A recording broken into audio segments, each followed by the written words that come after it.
Greetings and welcome to Fright Night. I'm Flesh Wound Dan, joined by producer Todd. Good evening. And back once again, Chris McGibbon. What's up? I don't know. What's up? It's been a minute, Chris. How are you doing? Yeah, well, I'm good. Hanging in there. Got my Fright Night inspired artwork behind me, as you can see. So nice. Yes. Very. I do have a Fright Night poster for clarification, but that's in a different part of the house. So I figured set up down here. And, it's close enough. I mean, it's enough. heavily inspired. We'll go with inspired. I think I found out too. I think the artist who did this is the same artist who did the Fright Night poster, which totally checks out. That makes sense. But yeah. Whatever. I have a cast sign poster I should have brought out, but yeah.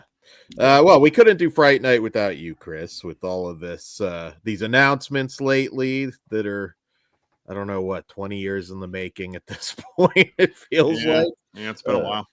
Yeah. I think the entirety that I've known you guys, everybody's been like, where's Fright Night 2? And we finally get it. We're older, grayer, and all that, but we finally got it, so figured let's talk the franchise. And we'll kick it off with our first film from 1985, which will be celebrating its 40th anniversary this August 2nd. Time flies. So Fright Night. I did not see it in the theater, I will say. Did not. Okay. I wasn't alive, so I didn't see it either. To be fair, I didn't go see Silverado instead, at least, so I'm good. I don't know what happened that weekend. Oh, Silverado. I mean, that wouldn't have been a bad decision either. Jeff Fahey, we're big fans of him on the channel, but it's no Fright Night, and I'm going to assume most people listening to this at least know these movies. But in case you don't, Fright Night follows a teenager named Charlie Brewster who believes that the newcomer in his neighborhood is a vampire. He turns to an actor from a television-hosted horror movie show for help to deal with the undead. So, all right. Chris and I, a little too young to see it in the theater. Todd, I'm a little surprised you didn't. It feels like something you would have. 85, I was 9. For horror films, it was finding someone to get me to take me. You have to remember, my first horror film in the theater wasn't till later, also 85, but it wasn't until a little bit later in the year, and that was Nightmare on Elm Street 2 and Dead Time Stories. So, yes, your double feature. I remember the first time I saw a boom mic at the top of a screen in a movie. So, thanks, Dead Time Stories. No boom mics in this beautiful anamorphic film, though. Were you a nerd that young? Were you just in the car, just like, it's a damn boom mic? This movie sucks. No, me and my dad both laughed at it. I mean, I was seeing a movie with Nick from Family Ties. I wasn't expecting high budget art.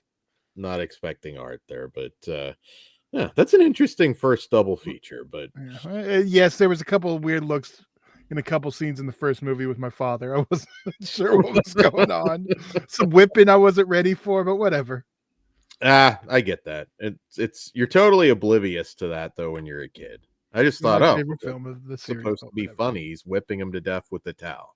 There's nothing else going on. but yeah, so Fright Night. Chris, I did rent it right when it came out on tape, though. I did. Yeah, I mean, it's something that's always been with me, so I don't have a story per se. It was a very early horror film that I saw, and I know I was at least aware enough to get that Peter Vincent was Vincent Price, so I was at least familiar with the Price films at the time. But Chris, this is, I think, one of your all-time favorite horror movies, so I'm sure you have a story. We've talked about this one since I've known you. This has always been a topic. Yeah, this one's always been in my top 5.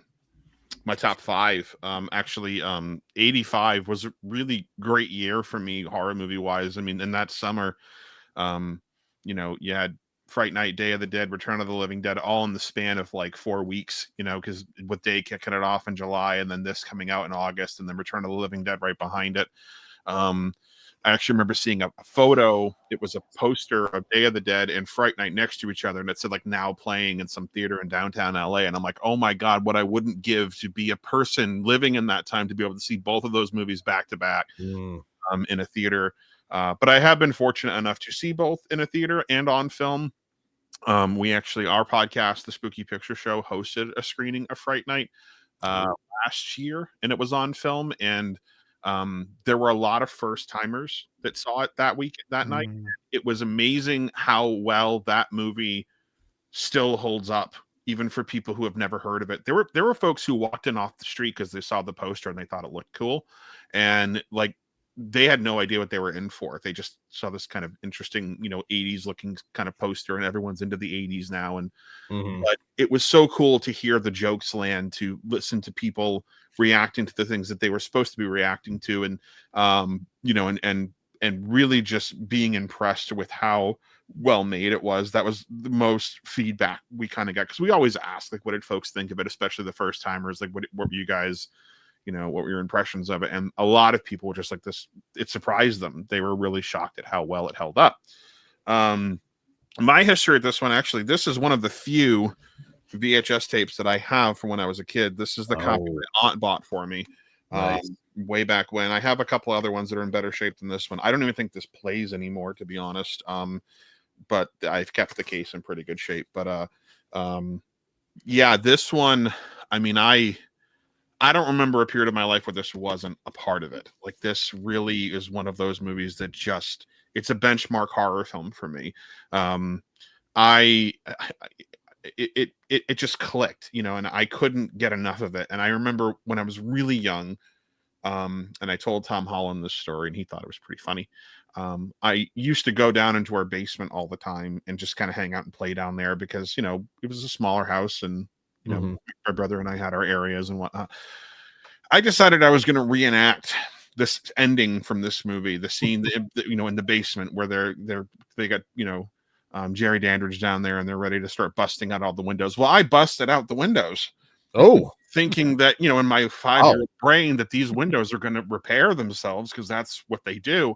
And my father heard all the crashing, came running downstairs and saw me spinning around, pretending like the sun was getting me.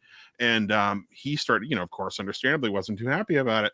And it was a house we were renting, so the windows had to be replaced, and our rent went up a little bit. And but, that was kind of that was a lesson for me to learn that, like, hey, in the movie, this isn't the movies. In real life, when you break a window, it stays broken unless you pay to fix it.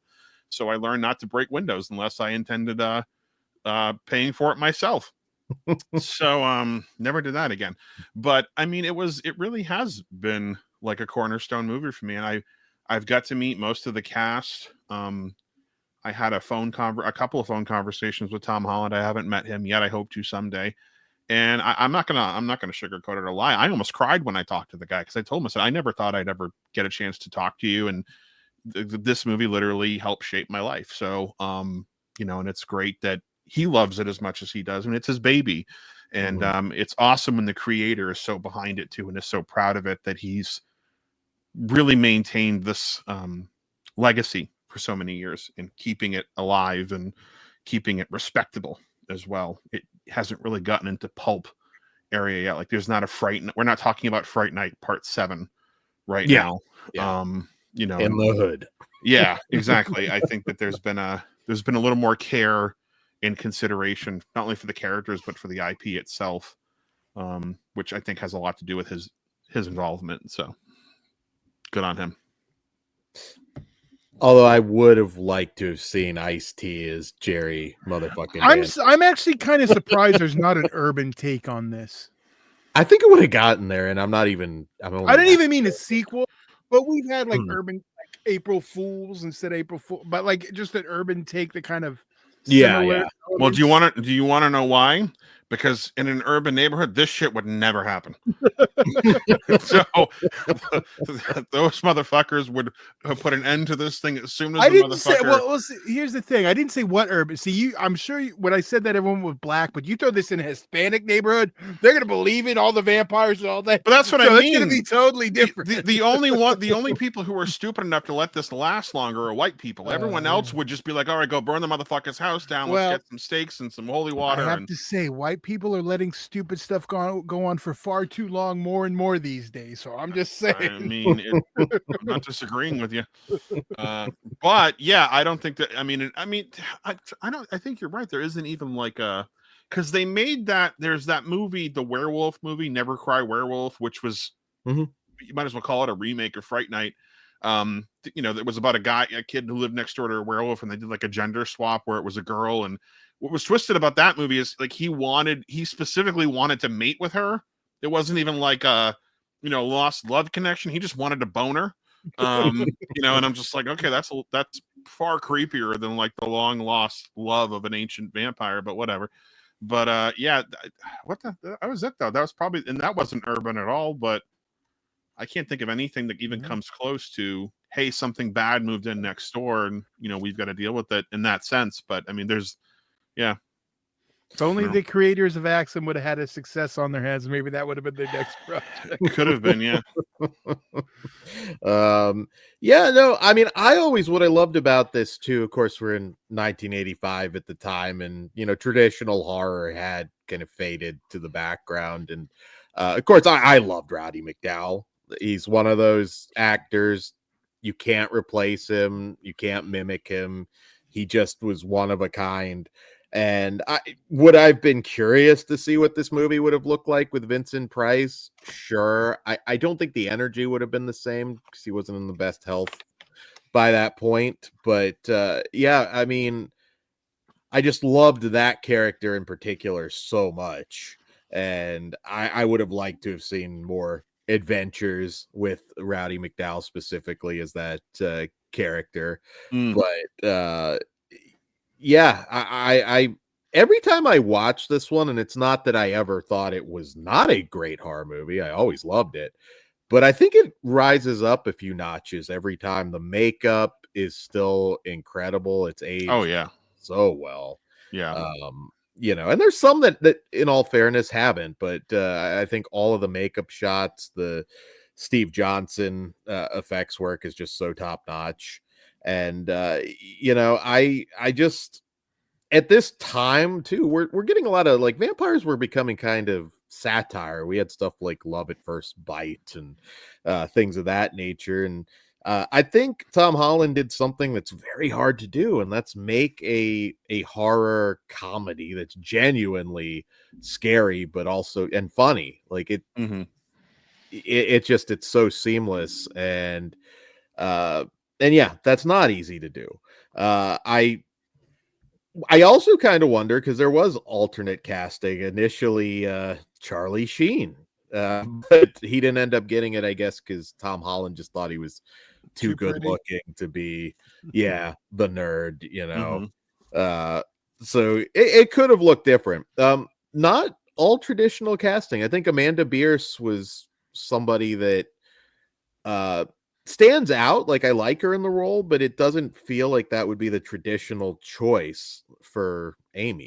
Well, she's supposed to be the girl next door. She's not supposed to be some 80s stereotypical supermodel hot girlfriend. She's supposed to kind of be Charlie's equal. Looks like someone Charlie could get. It looks realistic. Like not like I mean, not that. I mean, granted, I think Amanda Bierce is gorgeous personally, and I thought she was beautiful in the movie. But it's not like, it's not like that supermodel, like everything's tucked and primmed, and you know what I mean. And she's eating 1 carrot stick a day. She looked like a healthy, beautiful girl, not someone who looks like they've missed 4 or 5 meals. And the real tragedy of that is that was a normal thing, and it still kind of is. And but we're not going to get into the beauty standards of Hollywood. We don't have all night.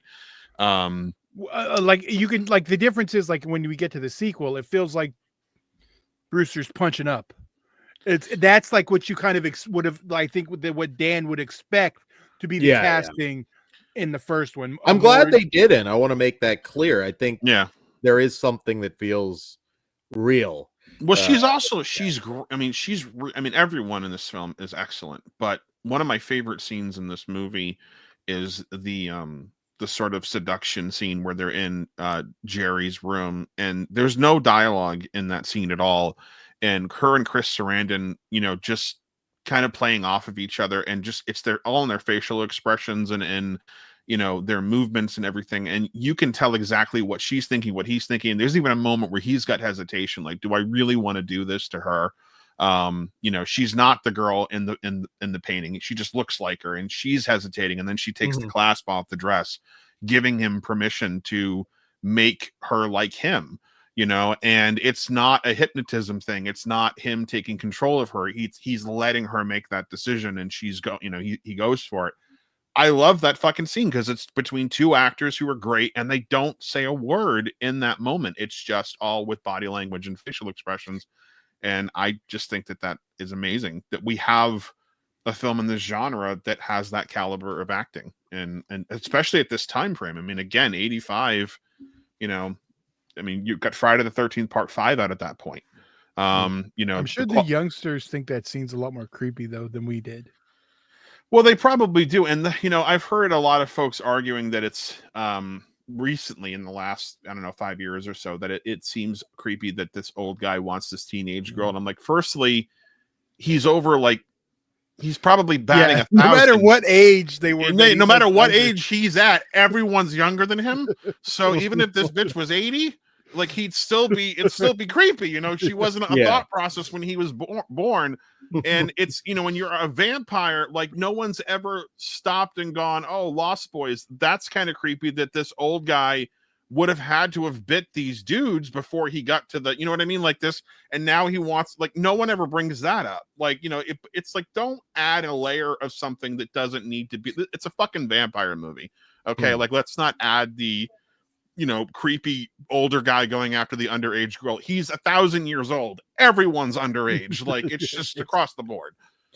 It's an interesting movie too. I mean, because the way Jerry's portrayed, I mean, there does seem to be that strain of humanity left, particularly in the Evil Ed scene, where, I mean, he could just bite him, like, but he's actually kind of showing some empathy towards him. Well, he even gives Charlie an opportunity to leave him alone. He gives him a chance to just say, forget about me, I'll forget about you, and you don't have to worry about me, and I won't worry about you. And of course, Charlie can't let that happen because he's a vampire and he's killing people in his neighborhood. Me personally, I would be like, you know what, dude, it's cool. Just leave me, my mother, and my friends alone, and I don't have a problem. Do what you got to do. As a matter of fact, I might have a list for you if you want to grab some folks while you're here. But does that include, like, the guy at the local deli? You're okay if you just wax him? I mean, I can make a sandwich. I don't, I mean, it's fine. It's not the end of the world. I just, I'm a very different person than Charlie. I'm not as selfless as Charlie. I would be fascinated if a vampire moved next door. I would more want to be friends and necessarily say try to stop it. I would just be really curious about what that life is like. But I also have to assume that Jerry probably doesn't stay anywhere for very long, because I imagine at some point someone pieces together that these disappearances pop up when he pops up. Yeah. So, I can't fathom he was planning on staying there for very long. But for a vampire, he does have a lot of stuff. I noticed, like in the house when he's unpacking, he does have quite a bit. That's going to be a nightmare to move every time too. You'd think he would just pack light, but whatever. Yeah. Digging too deep, or is this just a coincidence? Because a lot of people always said that there was the romantic relationship with Billy Cole in the movie.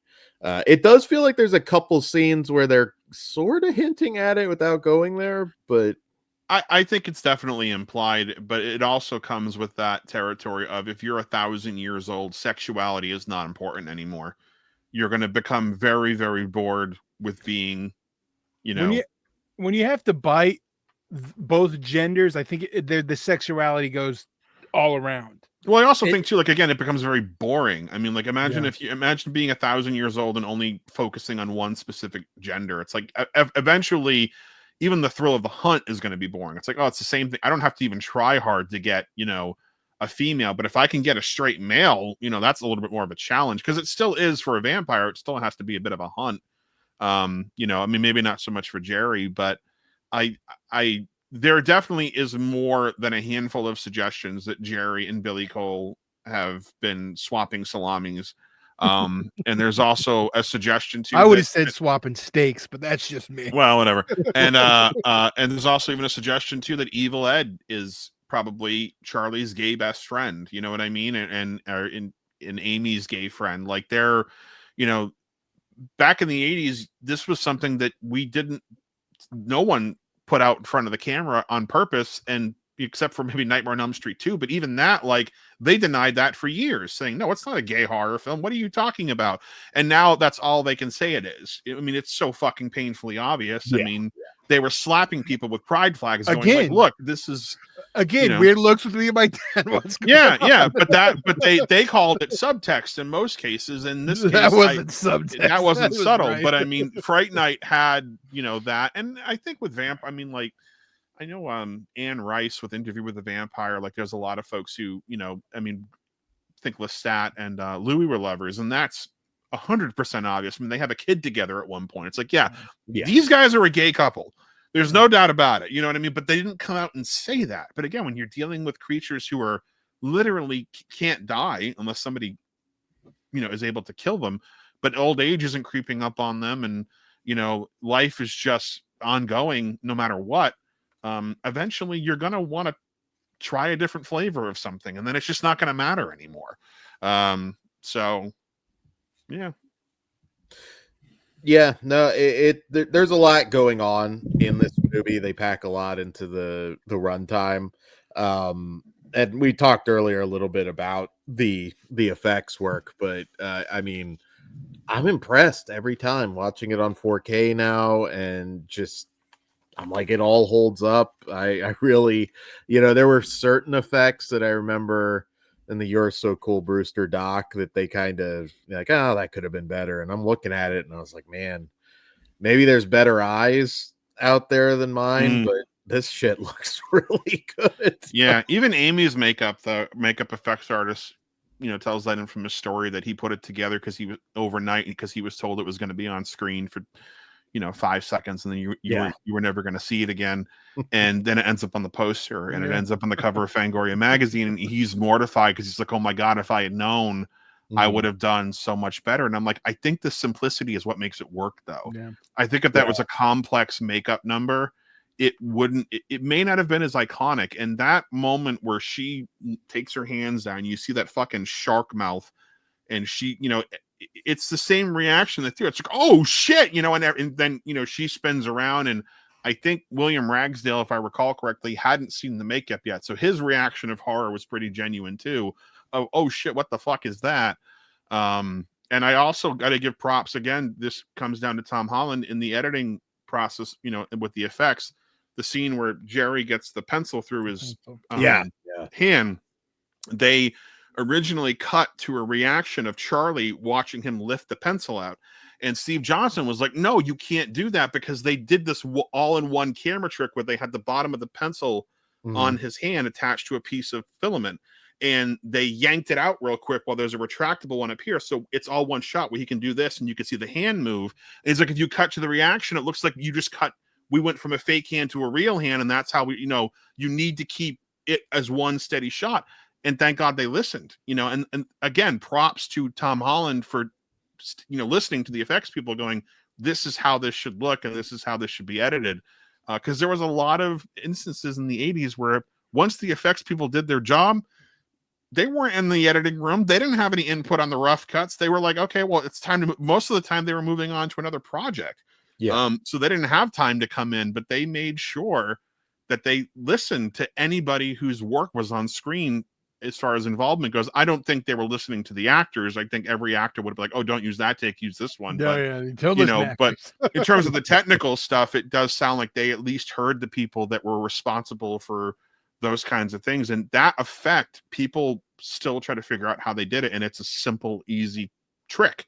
Yeah, And he was inspired by Excalibur. yeah, that's what I yeah, say. yeah. And that's the thing, like it's a magic trick. That's what it is, and that's what CGI can't replicate. Like this is all being done in camera for real, Right. for your eye, and why that's so much less impressive than being able to do this physically on camera, do it no cuts, and I mean, We'll What's- compare effects what's- later for sure with the CG.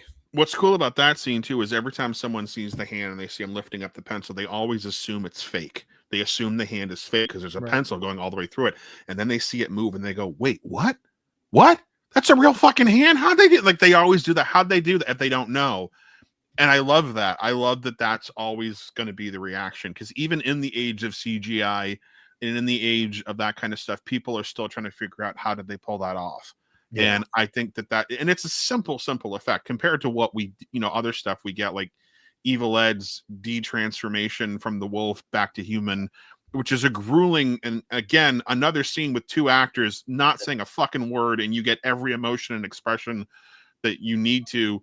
Roddy McDowall has the best arc in this film, from being a coward to on that staircase staring down Jerry with the cross and finding his faith and realizing, like, this is it. Like, I'm here and I'm going to take this fucker down, and this kid's going to help me, or I'm going to do it myself, but this ends tonight, kind of a deal thing. And I love that fucking scene on the stairwell where he's holding that cross and Jerry's taunting him, and then it hits him. Oh fuck, he's a threat now. We get a lot of reinvention of the Peter Vincent character, which again we'll get into, but it's hard to replicate that. I mean, what a cool concept, the horror movie icon who has to fight like real evil. Yeah, the reluctant one. I do agree too. I adore Vincent Price. I love Vincent Price. Vincent Price is one of my favorite actors, period. One of my favorite people in the world, period.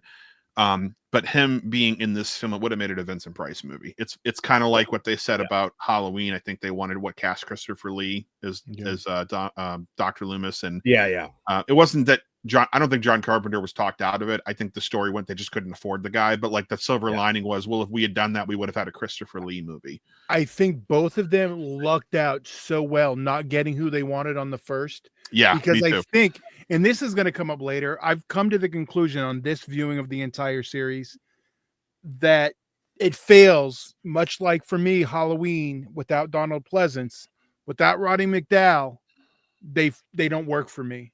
It would have been, and I'll touch on that more. And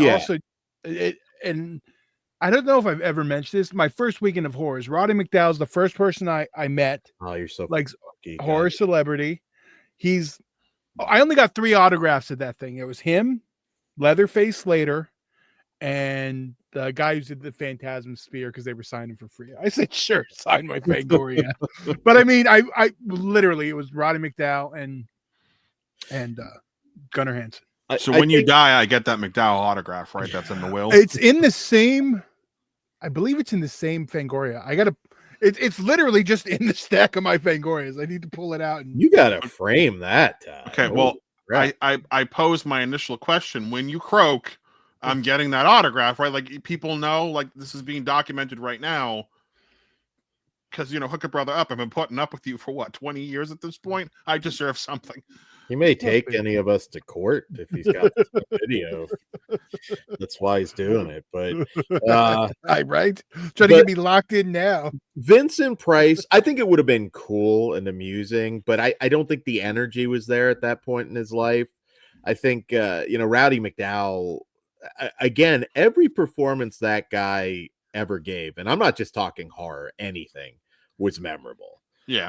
From Planet of the Apes to, everything in Night Gallery. I mean, he always brought it. And I wish he was a little more appreciated towards the end of his career, because I would rent something automatically if I saw his name. And it's a shame we didn't get more sequels with him, or even some standalone movies, quite honestly.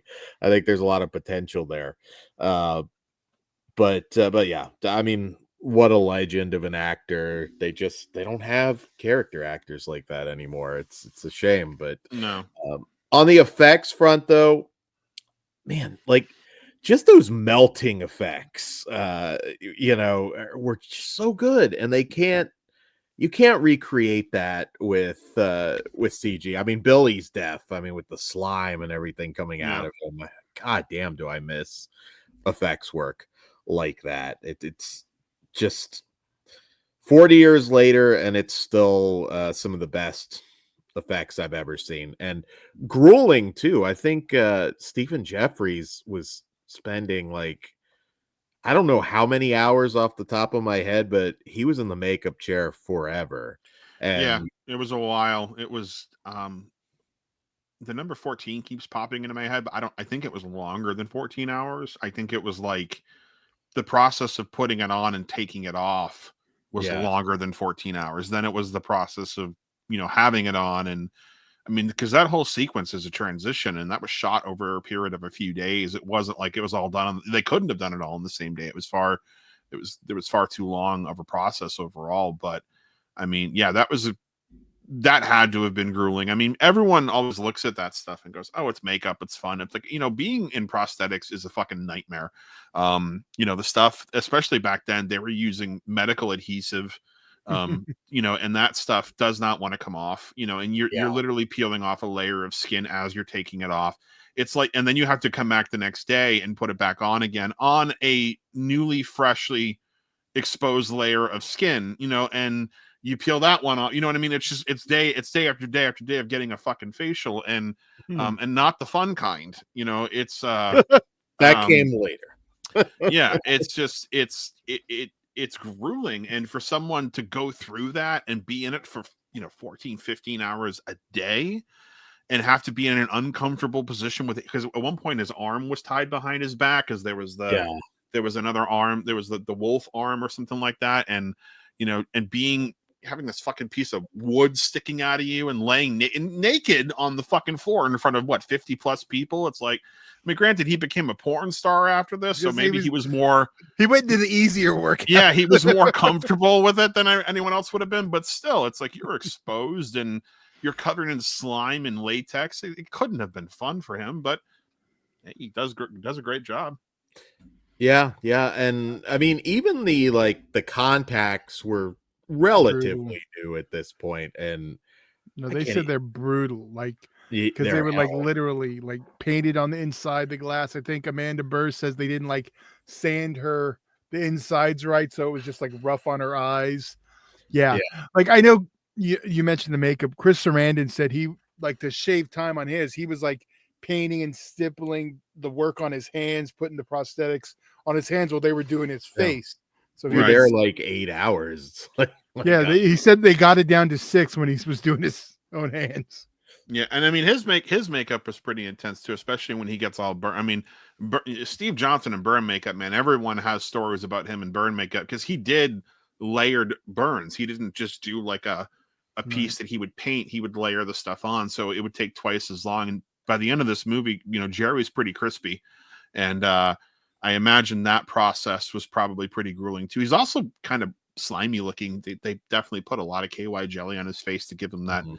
wet look. And I mean, it's just the makeup in this movie, I mean, it still stands up and stands out as being some of the best effects from the 80s. But Steve Johnson is one of the unsung heroes of special makeup effects. I mean, this guy Only really, 18 at the time, I believe. Like, yeah, and I think fresh out of Ghostbusters. Ghostbusters, and also Rick Baker's kind of under his wing, mhm. pardon the pun.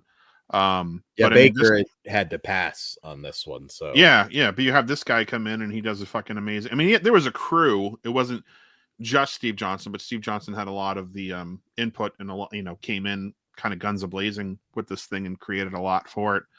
So he kind of becomes the name behind it. But I really wish Steve Johnson's career had taken off like a Tom Savini or a Greg Nicotero, because I really think he deserved it. But this is something I think even a sentiment Steve might even share at this point in his life.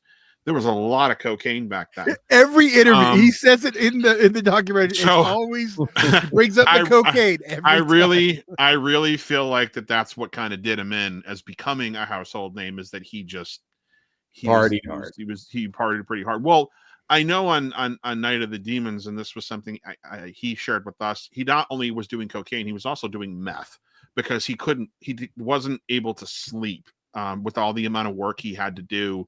Yeah. He basically kind of figured out, this is a 24-hour job for me. And I think it was that last sequence where all the kids are demoned up and all goried and whatnot. There were 3 days of prep, and in those 3 days he didn't sleep at all because of cocaine and meth. And you're running with somebody who's fueled on that. They're not going to be an easy person to work with and deal with. And I imagine that's probably how he was like on a few sets, which may have hindered his ability to become that sort of big household name. But he has like The Abyss under his belt, and and a couple other like standout films that were bigger budgeted and that he got to do. So he never didn't find success, but he never got that like, oh yeah, it's Steve Johnson, or that's a Steve Johnson flick, or that's a Steve Johnson effects gig. But you mentioned Tom Savini, and you're like, oh yeah, Friday the 13th, Day of the Dead. They know all of his effects movies. They don't even. Yeah. It's almost he had a jump on him too. So. Well, yeah, but I mean, still, like you have, you could still run that out there, and I think there's some people who know it's a, for like Creepshow or Day of the Dead or Dawn, it's a Tom Savini effects movie before they know it's a George Romero movie. If they're more of an effects geek. Do you think that has to do with him jumping around in and out of the genre though too? Because he's doing bigger movies. And I mean, Steve or Tom? No, I mean Steve. Like, because he's doing like A pictures versus the guys that we really think of effects guys really just hit the horror and kind of stayed within it. I mean, other than someone like Rick Baker, that might have had some. But that was later in his career too, when he started doing other stuff. But I mean, yeah, because he wasn't just like, okay, we're just doing horror. He was doing Ghostbusters, which is still horror-ish, but like The Abyss, and he wasn't just like. So I don't know. I don't know if that makes a difference, because I think his work is on par, if not better, than some of his contemporaries. Yeah, I agree. Yeah. Also, one of the funniest people you could meet. I know everybody probably who's met him has a story that they may or may not want to tell. Todd and I have a fun story about him at a screening one night where I don't know if are we gonna tell that one with the it was fucking funny. I mean, we thought we were at first. Because we were at a 30th anniversary Night of the Demons screening, and he was there. There's a bunch of the people there, and apparently Steve got spoken to about being rather loud during the screening. Now, personally, I didn't hear him over the movie, so I don't know how loud he was being, but evidently somebody complained. And he was smoking a cigarette, doing the on the corner, and Todd and I were both out. I think it had to have been. I hope it was your van, because we had that box in it. And I just went, "Hey, Steve, how you doing?" And he just looks over and goes, and then he starts coming towards us, and he's angry. And he's like, this is so much fucking bullshit. I mean, how many fucking times have people seen this fucking movie? And you can't talk to me yet? Like, what the fuck? Like, we worked on the fucking thing. What the hell is everyone's problem? And Todd and I are just like, okay. And we're just frozen because we're getting yelled at, and we have no clue what he's talking about. And he takes another puff, and he goes, so how you guys doing? And he's just cool as a cucumber. And I'm just like, good. You good? I'm fine now. What's going on? How you guys been, man? Like, what's new? And I'm just like, what in the bipolar? What the fuck just happened? We just got cussed out, and now he's fine. He's a kitten. And that's just his personality. And then there was also the time we brought a poster over to his house, and he told me what a piece of shit he thought Night of the Demons was. I remember the look on your face. And Todd just is like, I thought you were gonna melt into the carpet, and I was like, you know what? I just wanted my fucking poster signed. I didn't care. Then I just wanted to leave. I was like, all right, well, now it's time for me to go. Thanks, Steve. And then he was doing magic tricks at dinner. That was Billy. Oh, okay. Yeah, that was Billy. Steve was was drunkenly trying to figure, and that was Billy when he was drunk.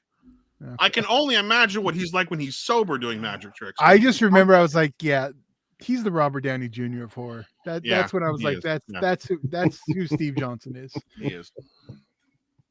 Well, tons of great memories. Like I said, everybody's got a story. If you've met, or I know people who've interviewed him, is like, yeah, I can't tell any of them, but he's a funny dude. I guess, we can talk about this one forever. We might as well kind of rate this one and Yeah. move on to part 2. But I kind of think I know this, Chris. What do you out of Before 5? you do, Well, one but- question. Okay. Anything negative that would you change about it? Because I know obviously this is a love fest, but there's no such thing as a perfect movie. One very, very small thing. Very small. Mhm. It doesn't negatively impact the movie for me at all, but it would have been cool if they had done it. I wish they had overdubbed Jerry's voice when he was wearing those teeth.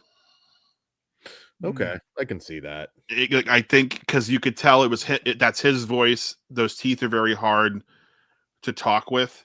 They're and they're filling up a space in your mouth that normally isn't filled up. So you end up talking like this. And unfortunately, they added some modulating effects where they deepened his voice, Mhm. but you're still getting that teeth effect of the teeth being in there and Yeah. and they shouldn't be. And I wish they had him kind of come in and ADR a couple of lines, because there's a few where it's not bad, but there's a couple where you're like, oh fuck, it's the teeth's fault. So I would have liked to have that, but that is such a minute and minor detail. And frankly, realistically, if he was a vampire and he had those big gnarly teeth, he'd have some issues talking. Maybe his speech would be impaired. So, either way, I'm fine with it. But I do want to say before we move on to, if you have an opportunity, because they are doing a lot of reunions this year for Fright Night, to meet the Fright Night cast, go. It's a one, it's a party with them, and two, they are the most amazing and nicest and just kindest people.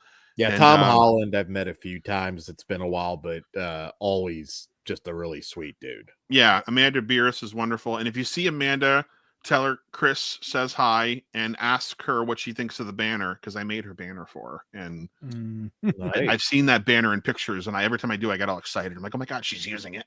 And she like The only thing that I won't say that I would change it, but when I was younger, I did think that the Evil Ed character was a little annoying. oh, shut And up. no, I've changed over the years. I felt like it would have helped to have a little more of him. Like I wanted to see his struggle a little more. Obviously you would assume picked on and everything. I was like, just maybe you give me like one scene there. It would have helped back then, but no. I mean, it's a one of a kind performance and I do agree. I think it would have been cool to give him a scene where he was getting picked on. something. Yeah, Because like he does have that moment with Jerry where he says, like, you won't get bullied anymore or picked on. It would have been kind of, because frankly, between the two of them, he seems like the cool guy compared to Charlie. You know what I mean? He's the one with the quips and the fun wardrobe. Yeah. But it would have been kind of nifty to see. And maybe there was a scene. I don't know. I as far as I can tell, everything that's in the movie is what they shot, or everything they intended to be in the movie is what they shot. Because Tom Holland said that Columbia was banking on the movie Perfect with John Travolta. It was Silverado, actually. And Perfect was brought up too, though. Okay, well, I know that was the one that opened the same weekend, though. Yeah, the short and skinny was they were banking on that movie to be this big hit. So Columbia left him alone on Fright Night. They didn't bother him at all. The studio heads just kind of said, yeah, whatever, this is a throwaway. Like this is borderline tax write-off property for us, so we don't really care what you do. No one's going to see this thing. And then it became, the sleeper hit of the summer. But because of that the studio pretty much just said, make your movie. So I don't think there was anything he was forced to cut because he didn't want to, or it certainly doesn't sound like it. But people have always asked him, are there deleted scenes? But I think I have a copy of the script, as I recall. And the only thing that's different from the finished film, and he did say that there in the documentary that there was or somewhere that there was an issue with time where the finale was supposed to take place in the attic, and there was some scene in between that they had to shoot that they just didn't have time to do, so they brought it to the basement instead.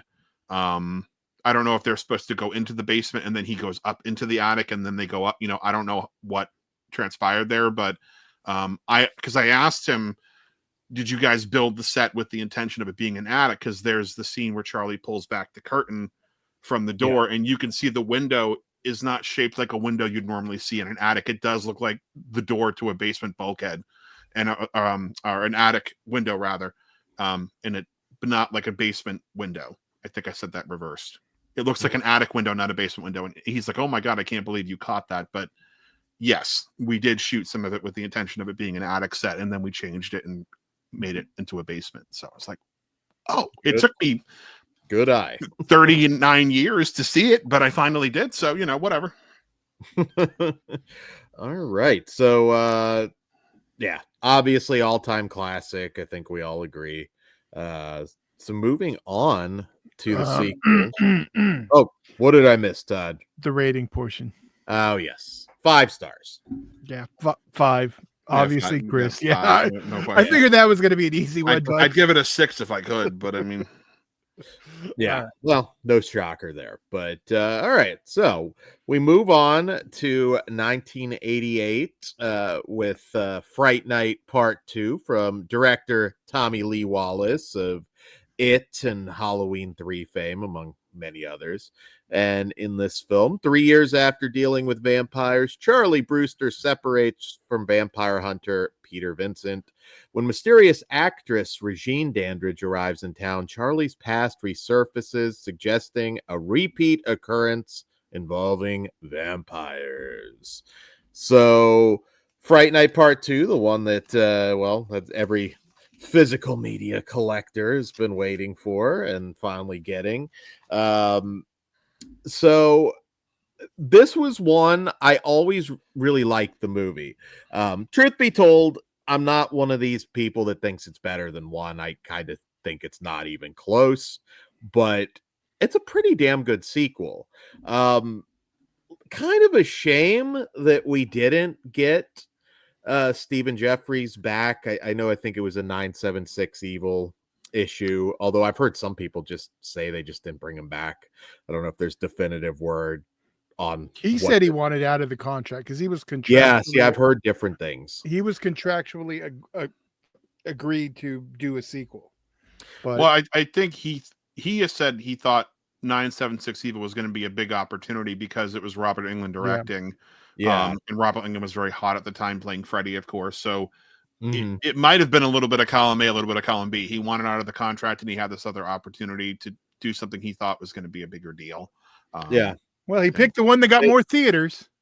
True. I know they read for it at one point, and I think the script had obviously changed. Well, no, they read for it because Amanda Burst was there for the first reading. Her character was in it. Yeah, I got a fun story about that one too. Oh, well, I do want to hear that. So the original Fright Night 2 was a direct sequel to the first movie. Yeah. It was written in 1986, and it was basically, it was greenlit. They were getting ready to make it. They had rehired Amanda Bierce, or they were in talks to rehire her. They had gotten William Ragsdale back on board. Stephen Jeffries was being talked to. Even Chris Sarandon was being talked to, because he has a brief moment where he's resurrected for a couple of sequels in the script. Yeah, the original ending, Peter Vincent became a vampire. I know they. Well, that was for the first movie, but this is the sequel that I'm referring to, the sequel script. Oddly enough, I was on eBay one day looking at, as I do, just going through different listings and seeing what pops up. And I saw this lot of screenplays, and one of them was a script for Fright Night Part 2. And I thought, wow, that'd be cool to kind of have an original script of Fright Night 2. But then something struck me as a little odd on the first page, because it's the title page, then you can kind of see through it. I saw the name Amy. I'm like, well, Amy's not in Fright Night Part 2. So this must be like a first draft or something. So I was like, well, that'd still be cool to have. I didn't even look at the writer names to realize those aren't the people credited for writing Fright Night Part 2. I just assumed like it's just a first draft or something. It's an entirely different movie. It's a direct sequel to the first film. Now, there are elements from it that are in the made Fright Night Part 2, in that the main vampire villain is Jerry's sister, who I think is named Regine. She does not have a gang of other vampires with her. I think she might have another familiar with her or something. It's been a minute since I've read the script from beginning to end. But my understanding of it was this project was ready to roll. then the producer Herb Jaffrey decided he wanted to leave Columbia, and one of the projects he took with him was Fright Night 2. And that killed it and meant they couldn't make it, and he went off and produced it independently, which resulted in the film we ended up with. So And then Menendez killed it. yes, I will say that reading that script, I liked that script. I think that movie would have been just as fun and as strong as this one was. I also think in some ways, as much as I love Fright Night Part 2, it was a little better because you didn't have that repeated story beat of somebody not believing that this was vampires, because this other script literally picks up the night of the ending of the first one, and then it's a couple days later that shit starts to go south again. So no one's going, oh well, they're not really vampires, like this couldn't happen twice. It's basically like, oh fuck, we're not done.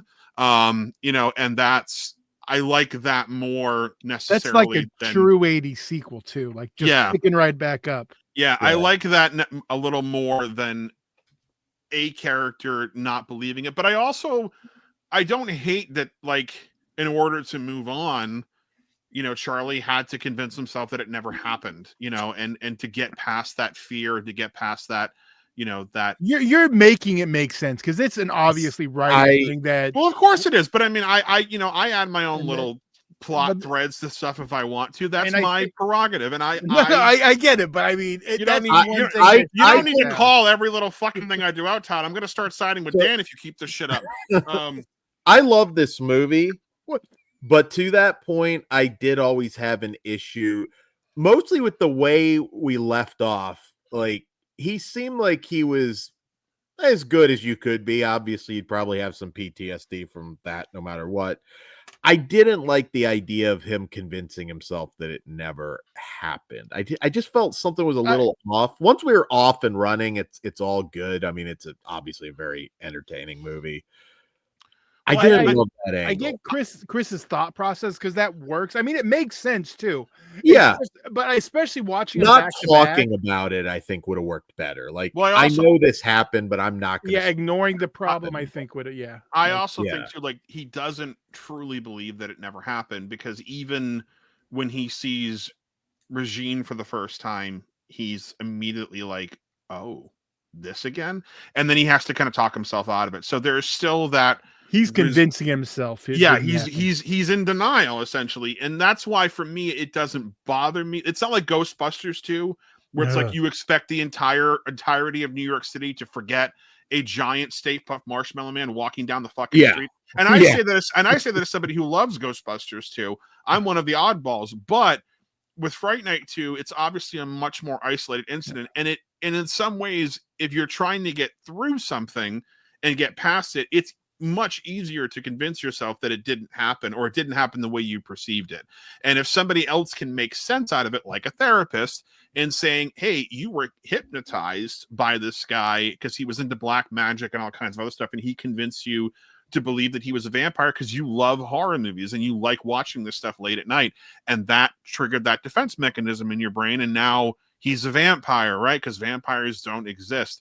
And so that never bothered me. But after reading that other script, I was like, seeing what could have been, I think people would have been far more accepting of the idea that it's a continuation, not especially when it comes to the character of Amy, because one of the biggest gripes with Fright Night 2 is you go through all that crap to save your girlfriend, and then you end up with somebody else. That seems a little out of character. But again, if you're trying to move on from a situation and you want to distance yourself, it makes sense to sever any ties or connections you have to it. Yeah, and I think a little extra dialogue where, that kind of comes out, like, would have been great if they had, even at that, it would have been great if there was a scene with Peter, Vincent, and Charlie where Peter asked, "Hey, what happened to Amy?" You know what I mean? Yeah. And he just said, "Look, I had to get away from that because of."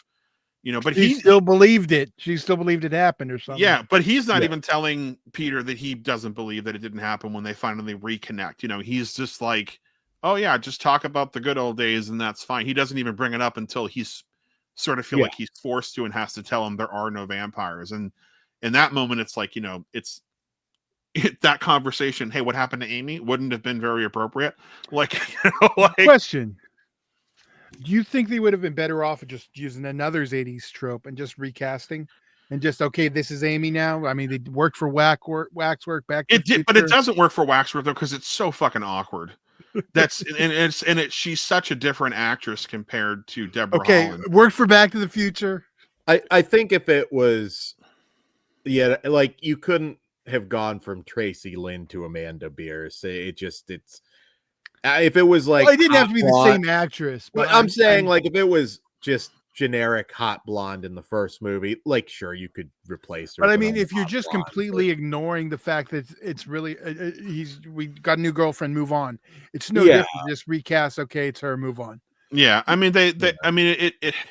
If they had done that though, like I don't think there would have been that that when they meet up with Peter again, there wouldn't have been that moment. You know, they would have. Yeah, that's when they would have nailed him and said, "Listen, this didn't happen, and here's and that's when you have to have two characters that are convinced it didn't happen. Like, it complicates things bringing her back. I honestly think a point. I honestly bringing her back would have been weird because she's established as an adult on a television series. Now she's in college, and so associated only with for a season, though. In fairness, at that point, yeah, but it was a monster hit, though. Yeah, it was. It wasn't like she was on the first season of Seinfeld that no one watched. That became a monster. I always just assumed back in the day, it's like, they couldn't afford Amanda Bierce. She was making Fox money. They could have afforded Amanda. It really had nothing to do with that at all, as we all know now. But I mean, and I think Tracy Lynn is a perfectly serviceable. I don't want to say replacement, but I mean, certainly.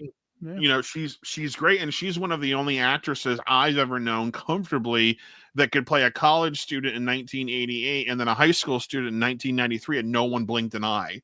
No one stopped and went, "Wait, what?" They all just kind of ran with it. And you know, she was another actress who was gorgeous, very talented, and then just ultimately said, "Yeah, I don't like this. This isn't for me. I don't like the attention. I don't like the." I'm going to marry Rich, and I'm never going to talk to anybody about my life ever again. I genuinely feel bad if somebody recognized her in public, because she also seems like the type of person who would just knock a fucker out. Like, don't you, she got interviewed not too long ago. I think it was 4 or 5 years ago. Somebody managed to track her down.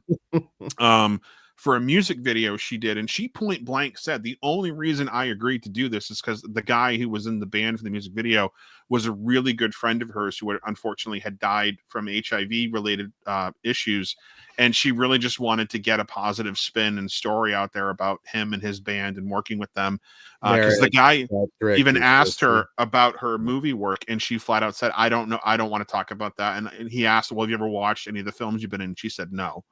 And it was like, it's a written interview, but you can feel the coldness. You can feel I'm not here to talk about that. I don't give a shit about that. I moved on from that. This is what I'm here to talk about, and this is all I'm here to talk about. So let's talk about that or nothing. And it kind of sucks because she's in quite a few movies that people would love to hear her talk about. Fright Night 2 being the biggest one.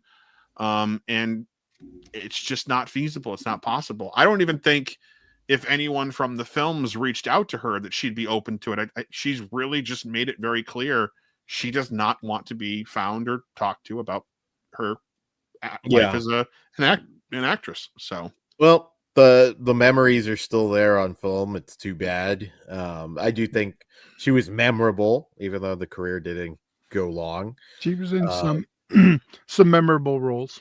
Yeah, absolutely. And people still ask about her. I know this one had a lot of problems. Obviously, the Menendez issue that killed killed, bad word. It killed part 3 getting made. And killed the theatrical release is the biggest thing. It did. And it was released, I believe, against Roadhouse and Indiana Jones and the Last Crusade. Yeah. So it had a lot of things, unfortunately, going against it. Well, I believe for the 2 weeks it was in theaters, I think Julie Carmen had said this, it was doing respectable business. Yeah.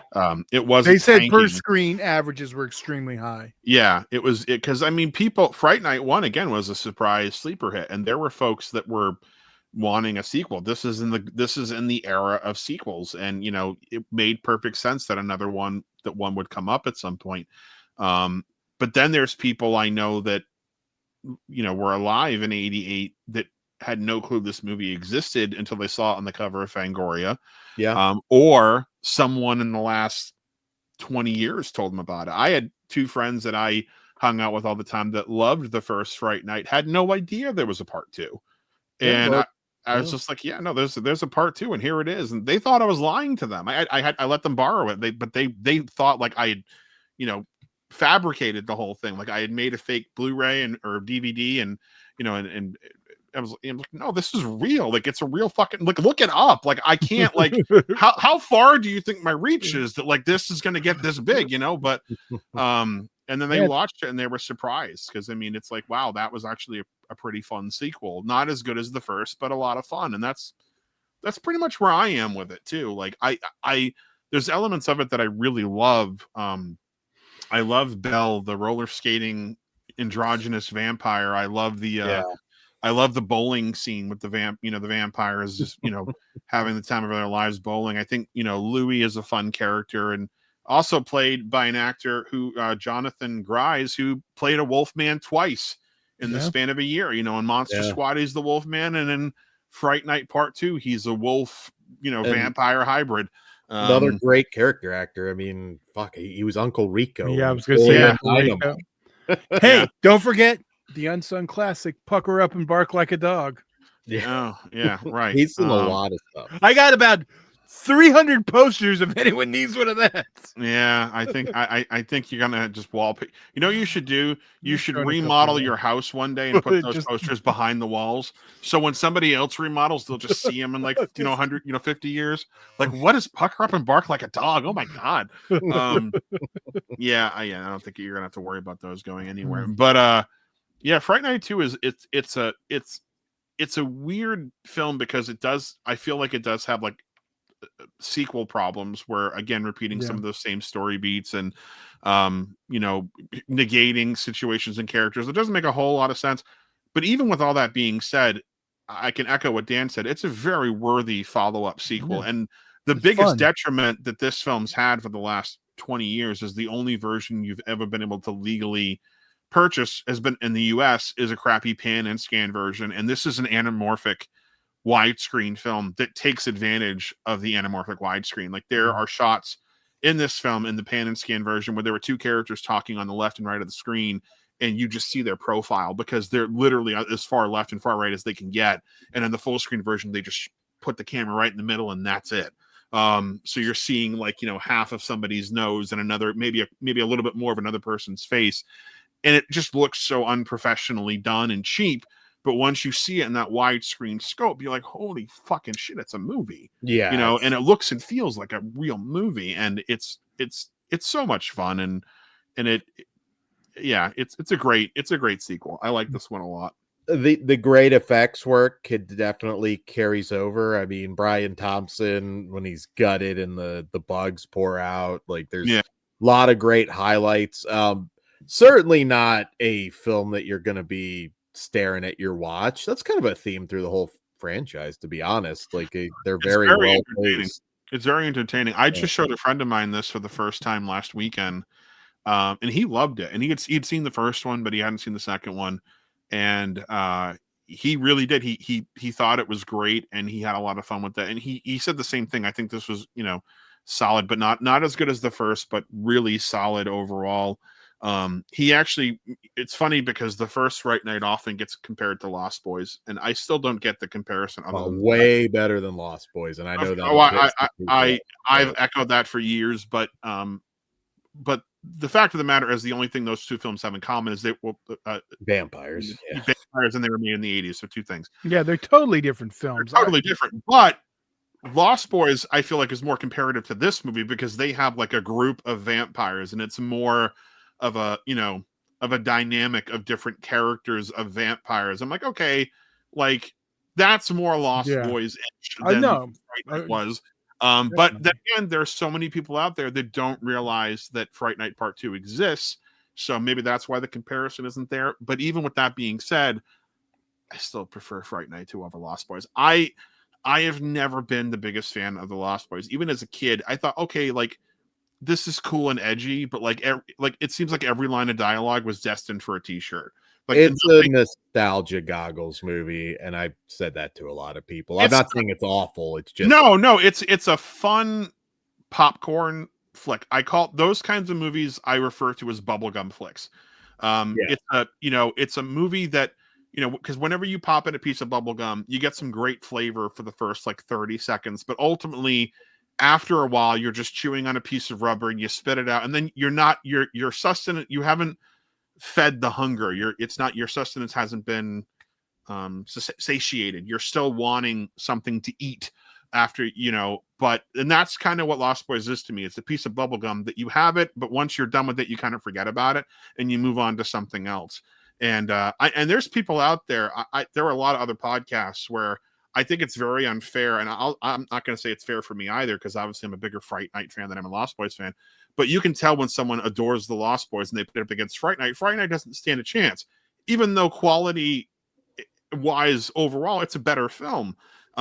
Script wise it's a better film. Actor wise it's a better film. I mean, I love Diane Wiest. I love Kiefer Sutherland. I think they're wonderful actors.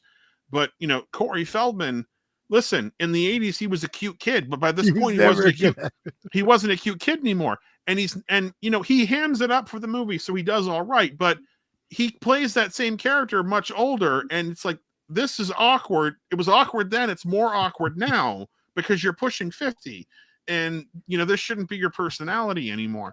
But he gets punchable. Well, to be fair, child actors get stuck at the age they are when they get famous, and that's why so many of them have problems, because that's where they basically end growing up, because they're thrown into a different world. So that's the whole thing. For me, it's hard to compare the films, because one of them's like Fright Night, even though it's a horror comedy, I think it's a horror film first. Lost Boys is a studio popcorn picture. It's not really the same thing. It's a different animal, in my opinion.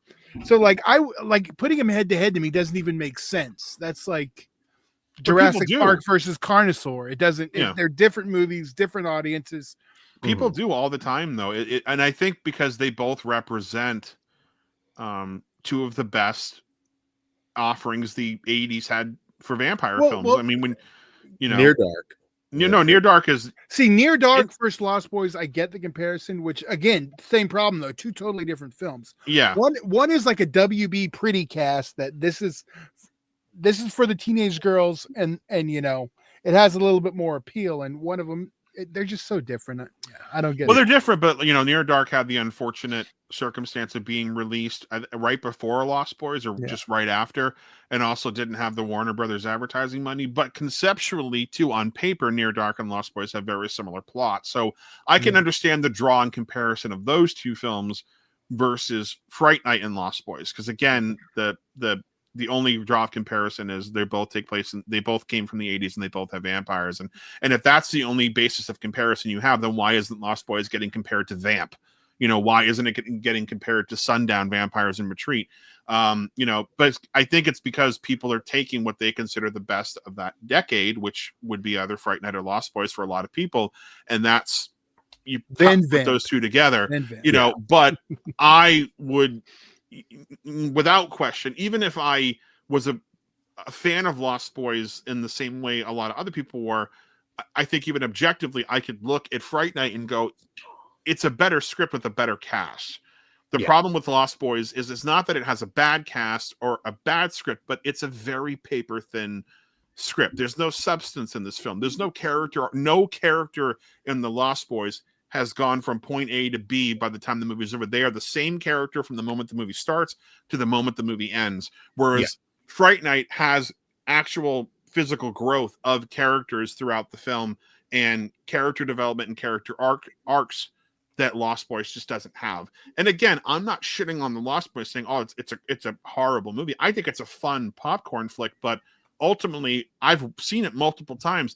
I can't tell you much about it because every time I watch it, I almost sort of forget most of it. It's a fun movie, but that's kind of it for me.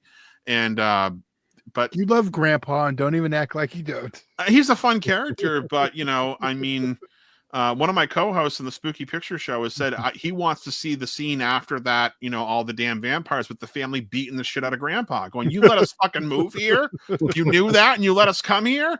To be fair, they were pro shit, and they didn't have a choice. So. Yeah, well, I mean, a little warning might have been nice, but especially if he knew. But then again, who would have believed him? So, but back to Fright Night Part 2. I mean, but the unfortunate history of this film, it being criminally underseen, I think, hopefully now, thankfully, in the next year, will be remedied. So it's about time. It's been out of circulation for 27 years, I think. DVD was 98, I want to say. Right, it was an early DVD. I think it was like 2001. I want to think. I think it was. So we're talking like 24 years that it's been. Yeah. Because that DVD came and went. I remember it was on the shelf. I bought it because I was a completionist. And then like a week later, a friend was telling me it's $100 on Amazon. I was like, what? It just came out. What are you talking about? Like, I just bought it for like $10 at Suncoast. And he's like, yeah, well, it's $100 on Amazon. And sure enough. And then it's been unavailable ever since. Okay, August 19th, 2003 was. There you go. All right, I knew it was 2000 later than I thought. Actually. Yeah, it wasn't an early one. It was just one that, and I wish I could remember what came out in the same batch. I want to say that one Woods movie. It was Bride of Reanimator. I remember that was. Yeah, Bride of Reanimator. Well, but that technically was from Pioneer. But there was another one that there was an Artisan Bride of Reanimator. Yeah. There was. Oh, was that the re-release one then? Yeah, I think there was. Okay, I think they came out the same. I want to say it was Deep in the Woods was another one that came out the same day. That there's that foreign one Artisan put out. Yeah. But I remember there was 3 that came out that day because I remember going to DVD Planet to pick them all up. Yeah. Yeah. I mean, Fright Night Part 2, the flaws are there in the story particular, but I mean, the sense of just fun is overwhelming. Even the finale with the explosions and everything, where there's some logic stuff, but I'm like, this is just a blast. Not the nearly flawless film of the original, but I think a damn good sequel. It still feels big, it's lively, we have memorable characters. I mean, we haven't talked too much about her, but Julie Carmen, who plays Regine, beautiful. She was also in The Mouth of Madness as well, and I think very memorable in her own right. I'm as gay as they come, but for a day, I'd switch to see what that's like for her. There you go. You go. That dance scene with her and Charlie, I'm like, you have no idea how lucky you are right now, dude. Like, none. I don't care if she's a vampire. Fucking, let's go. Like, let's just see let's see how the other half lives. In the green room before we went live, Todd was like, I'm as straight as they come, but I would fuck Chris Sarandon raw. Like, never said that, but okay. I think Dan's projecting a little bit, but a little bit. Hey, you know what? If I were gay, I might be fucking Chris Sarandon. I don't think either one of you would be fucking Chris Sarandon. I think he'd be fucking you, quite frankly. But I mean, that's my perspective. See, Antonio Banderas' argument. I can't argue with that. I mean, there's a lot of straight men who I think would have flipped for Chris Sarandon at one point in their lives, but for at least the night. But I mean, he was sexy in Fright Night, and she's sexy. Perfect casting with Fright Night too, because she was just as sexy and seductive. And I love her voice. I also love one thing her character does, with the exception of one scene where she's sort of acting when Peter Vincent chases her and she screams. The character never raises her voice. She is cool and collected the entire fucking film, and then at the finale as well. Even when all of her vampire cohorts have been killed and she's the last one left, she's just like, well, that was very naughty, Charlie.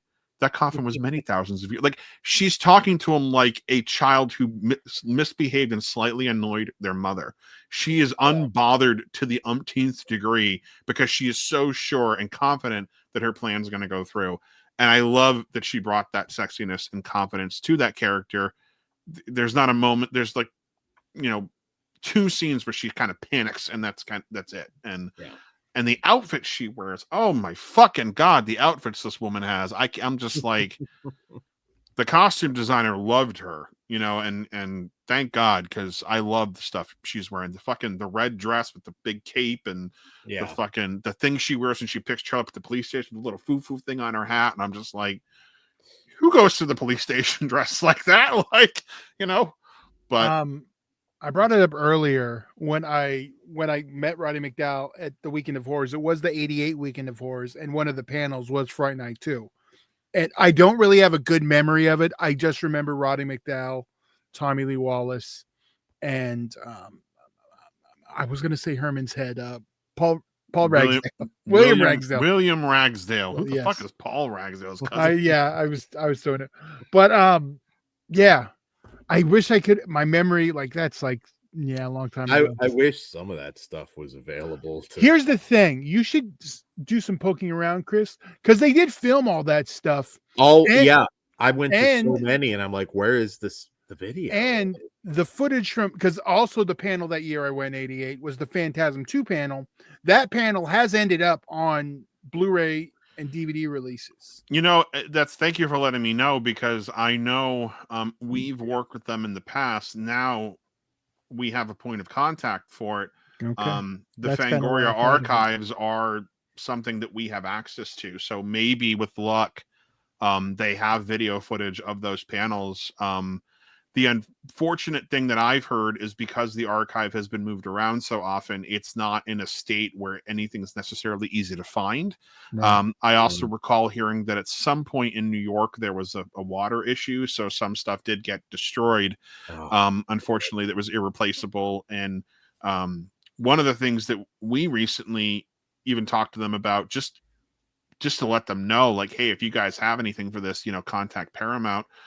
Friday the 13th Part 6, the still images, the slides for that film were destroyed in a flood in Paramount storage. So they only have like 4 or 5 images from that film. And Fangoria had a huge spread on it that includes a lot of stuff they didn't have. So I did put a bug in their ear saying, hey, if you guys have anything, for Friday the 13th Part 6, maybe, hit up Paramount, because you guys have a good working relationship with them, and say, hey, we're not sure if you want this stuff, what you would do, but if you want, we'll send you over some files so you have some stuff for advertising or something. And it's Paramount. They may not give a shit, but it's cool to know that they don't even care which Jason's on the cover. They don't care. No, they really don't. Yeah. But yeah, the archives for Fangoria, thankfully, are accessible to us. So I will reach out and ask and see if we can find out if that panel's on. There are treasures there. I've heard people talk shit during panels, like stuff that I'm like, I've never been able to find it, but I certainly hope it's still out there. I mean, maybe. Well, I know with something like Fright Night 2, if this was '88, I guarantee you it was not to say that it shouldn't have been, but it was probably a fluff panel where they were talking about how great it was to make Sometimes it is. Yeah. No, not right after the film's made. They're not going to talk shit on the making of if there was any problems the year the movie's coming out. That puts a bad spin on the film. They're there to promote it and get people to go see it. They don't want to be like, oh yeah, this was a fucking nightmare and here's why. But you're right, they are. But even for historical, and I'm not 100%, but Tracy Lynn might have been there. And if that's the case, because I remember the Phantasm one only because I've seen it again as an adult. Like I can remember, but like it's a long time ago. Yeah, like I don't remember, because like I do remember Friday the 13th 7 though, because they had every cast member, like the whole the stage was full. I mean, the most I can do is inquire, and like I said, we have a point of I'll contact give you over there. So I know the location. I believe it was November '88, Los Angeles. Okay. All right. That helps too, because it helps to have details of what they're looking for, other than, hey, there was a Fangoria panel back in '88. Can you find it? Right. For Fright Night 2, because it might not even be labeled, Fangoria, Fright Night 2 panel. It might just be, hey, here's Fangoria 1988. Here's all the tapes from that show in LA. If you have somebody that kept their old brochures, that would probably. I honestly, we can look through the magazines. I can find the exact name the thing was, because it was the LA one. 88's a little before my time. I might have been able to help you with Well, I know Chris can look. He has the full archive also. Well, I don't know the full archive. I have I have every issue of Fangoria ever printed, with the exception of one. Are you still getting the new ones? No, I still got the new ones, but the one I don't have is the issue that was going to go to print before Chris Alexander stepped down. there were 10 copies of it printed for proofing, and one of them went up for sale about 4 or 5 years ago on eBay, and I had the money to buy it, and I was getting ready to put the money down because it wasn't cheap, and I was going to get it just to have a complete collection, and somebody swooped in and bought it, and then I know who got it, and I was annoyed that he got it, but it's all good. But any ones that came out, I have all of them, so I could look through those. All right, you have I was with you when you bought all the Fangorias, I believe. You were with me when I bought a majority of them, but I bought a lot Yeah. of them from a seller on eBay because my goal was to get you just all filled in the ones. blanks because you hit me up too. Yeah, my goal was to get all the ones from 1979 or whatever it started through like 1990 something. I wanted to stop once it got into like the Spider-Man era. But once I got to a certain point and I realized how many more I needed to have a complete collection, I was like, fuck it, I might as well do it. And then I did, and then of course it came back and I resubscribed immediately because I'm like, well, I don't want there to be any holes. And if I don't resubscribe, I'm not going to have everything. So I am still an active Fangoria subscriber. And shameless plug for them. If you're not an active Fangoria subscriber, you should be, because it's really one of the greatest horror magazines ever, and it's truly run by a group of people who have a deep love for this genre and a deep love for the magazine as a whole. They have a lot of respect for it. Everyone behind the scenes there is wonderful. And another cool thing that you get as a subscriber, I hope I'm not overstepping by sharing this here, but there's a private Fangoria subscriber group on Facebook that you'll get invited to, and we have all kinds of events for the subscribers, like town halls, exclusive sit downs with directors and writers.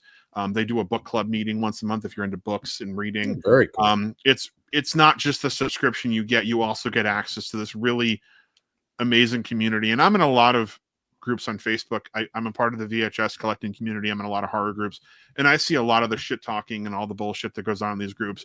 In that Fangoria group, that just doesn't happen. There's not everyone is so respectful towards each other and helping each other out and talking to each other and having conversations. If somebody disagrees, it's respectfully. There's no name calling. It's literally like this corner of the internet that I'm almost kind of glad there's a lot of people that don't know it exists. So you're saying you're glad me and Dan don't subscribe? Exactly. But we're gonna ruin it, Chris. I want Fangoria to thrive. And in order for that to happen, it needs more subscribers. So if people look at the price tag, I don't want to pay that for 4 magazines a year. It's like, look, you're keeping something going that's been going for 40 plus years, and it deserves to keep going. Our information and media is so readily accessible on the internet, of course, and that makes it harder to justify owning a physical magazine. But there's so much love put into this. It literally. There's nothing like holding a brand new Fangoria for me. I adore that magazine. That was our Bible growing up. The last issue I went and bought, right? What was it? Toxic Avenger? No, it would have been, I don't know. What issue are you in, Chris? The last one I got, I think was, I want to say it was the Nosferatu one. I don't remember the last subscriber one I got because I didn't open that one right away. No. What's the issue you're in, Chris? Your Video Dead one. 314. That's the last issue I bought. Oh, well, thank you for going out and paying for the one issue that I was in. So I have it. Actually bought I bought the one. There was another one out at the same time, so I got 2. That was my big claim to fame for a little while. I was saying I was a writer for Fangoria Mag. I still tell people I wrote for Fangoria and happened magazine. on the show when we had Chris Alexander on. I remember it did, that. And I'm on the cover. I mean, like I'm just like, you know what? I can check that off the list. Not only is my article in the magazine, but it ended up on the fucking cover. So I'm like, hey, I'm right. Okay. Can't beat that. All right. So well, since we were talking about Fright Night Part 2, we should probably right? rate it too. I think we've got our filling in. Yeah. Okay. Yeah. This one I'm curious. I'm 4 stars. I mean, the movie's still a blast, even though there's some story issues, but and a few logic things, but you're gonna have a great time at the movies if you haven't watched this before, which I know there are those of you out there. There's a lot of folks who are. I would echo that too. For if anything, it gets for having Belle again, roller skating vampire. That's just such a fun idea, and I love that character. And I also love that the entire film they don't say a word, and they still have this amazing presence throughout the whole movie. But yeah. I think I think maybe our ratings will change moving forward, but I'm also a 4 on this one. Also, like it does suffer from sequelitis, but almost everything did back then. I mean, let's be honest, it was very prominent in sequels in the 80s, and overlooking that, it's a 4. It's a good time. Like you said, the group of vampires in this one, you compared it to Lost Boys with the one similarity really, but I think that makes this one a lot of fun because you get to see different personalities, and because I mean, really, in the first one you have 3, right, I mean, right, 3 and and I a also, half, if you know, but whatever. yeah, and I like the kind of, again, distinctive sort of personalities each one has. You know, you have Brian Thompson playing Bosworth, who's this uptight butler muscle kind of character, and then there's, you know, Louis, the sort of like carefree, like, hey, you know, I mean, I don't know how he might be the newest of the group, you know what I mean? And again, Jonathan Grace does a great job, and then you know, Bell, the actor's name who played Bell is escaping me right now, but it was also the choreographer on the film, so that dance scene was choreographed by him as well. Russell Clark, thank you. You know, they're all just, they're fun characters to be around and fun characters to watch. And, you know, again, Tracy Lynn does a great job. Again, plays a really great character, and a strong female character, mind you, which wasn't too common in the horror genre outside of slasher films, you know, and kind of strong from the start. She doesn't really play the victim card ever. Even when she's confronted with the first vampire, she takes him out almost instinctively. You know, there's really not a lot of whimpering or crying on her part, except for the one scene where she's, you know, everything seems dire and there's no escape. But prior to that, she's ready to fucking rock and roll, you know, and save her boyfriend, who she's not even sure if she likes or not quite yet, but she doesn't want him to die. She knows that. So, or become a vampire. But yeah. Well, I'm looking forward to the next one because I don't think we've talked about it in the last 14 years since it's came out. No, Oh my God, has it been out that long? 2011. Yeah, Oh I remember coming home and recording an episode of Creep Show Radio after seeing it. We were trying to find that the other night too, by the way. Todd and I spent a little bit of time trying to see if it was still anywhere. Blog Talk Radio is no more, and I broke him the news to that. Yeah, and I was very careless. I never downloaded a single episode of Creepshow Radio, so it's gone forever now. I got one surviving episode coming soon to the channel. Yeah, I just, you know, I think I just had this notion that it was going to be up there forever, so there was no like sense of urgency for me. And then there was a moment where I was like, someone asked me, is this uber fan, his name is Joe Rogers of Prom Night 2.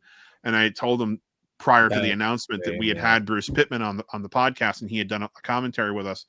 And he wanted to hear it, and I was going to get it for him, but to re-download or to get access to those files again, because they had been removed from their servers, but they were still somewhere.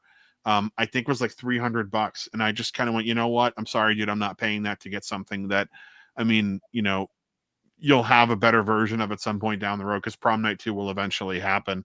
And, you know, and here we are, but it, I wish I had bit the bullet and done it, because it would have been cool to get, I wasn't thinking of the other episodes that were unfortunately now gone. Because there was a lot of fun stuff back in those days, but we did an episode where it was just, Fright Night 1, 2, and this remake, because the, sequel to this hadn't come out yet. So, but we'll get into that. The other later. remake. There might be some evidence that is good it's destroyed from those days too. So I know Dan's always glad a silver lining, but Dan's so glad we pulled all of our old content off of YouTube. Getting though to the remake. Well, in fairness, Dan, back then you were a lot more reserved than you are now, so it's probably less criminal activity on your part than it is on anybody else's. Like for the first like couple of years, you were kind of like a little turtle that we had to poke out of the shell a few times, and Yeah, probably at the I beginning. really So wish you created this. I really monster. wish we had just thrown you back into the pond if I had known this was going to happen. But I blame You Danae. created this monster. Danae know- was out of control. I tried to reel her in, and anyways, there's I like went- 5 people that get this. Right I now. went through our old group on Facebook just to see if I could find anything, and I remember I found this fucking speaking. Not Danae, I love you, whatever. But I found this blurb from her where she was upset because somebody brought up, like, I think it was you, Dan, who brought up like something sexual in nature from a horror movie, like during one of the review shows, and it made her very uncomfortable. And her and Brian were going back and forth about, like, it's the content of the film. Like, you can't ask us to censor discussing content of the film if it pertains to the conversation and it's in the movie.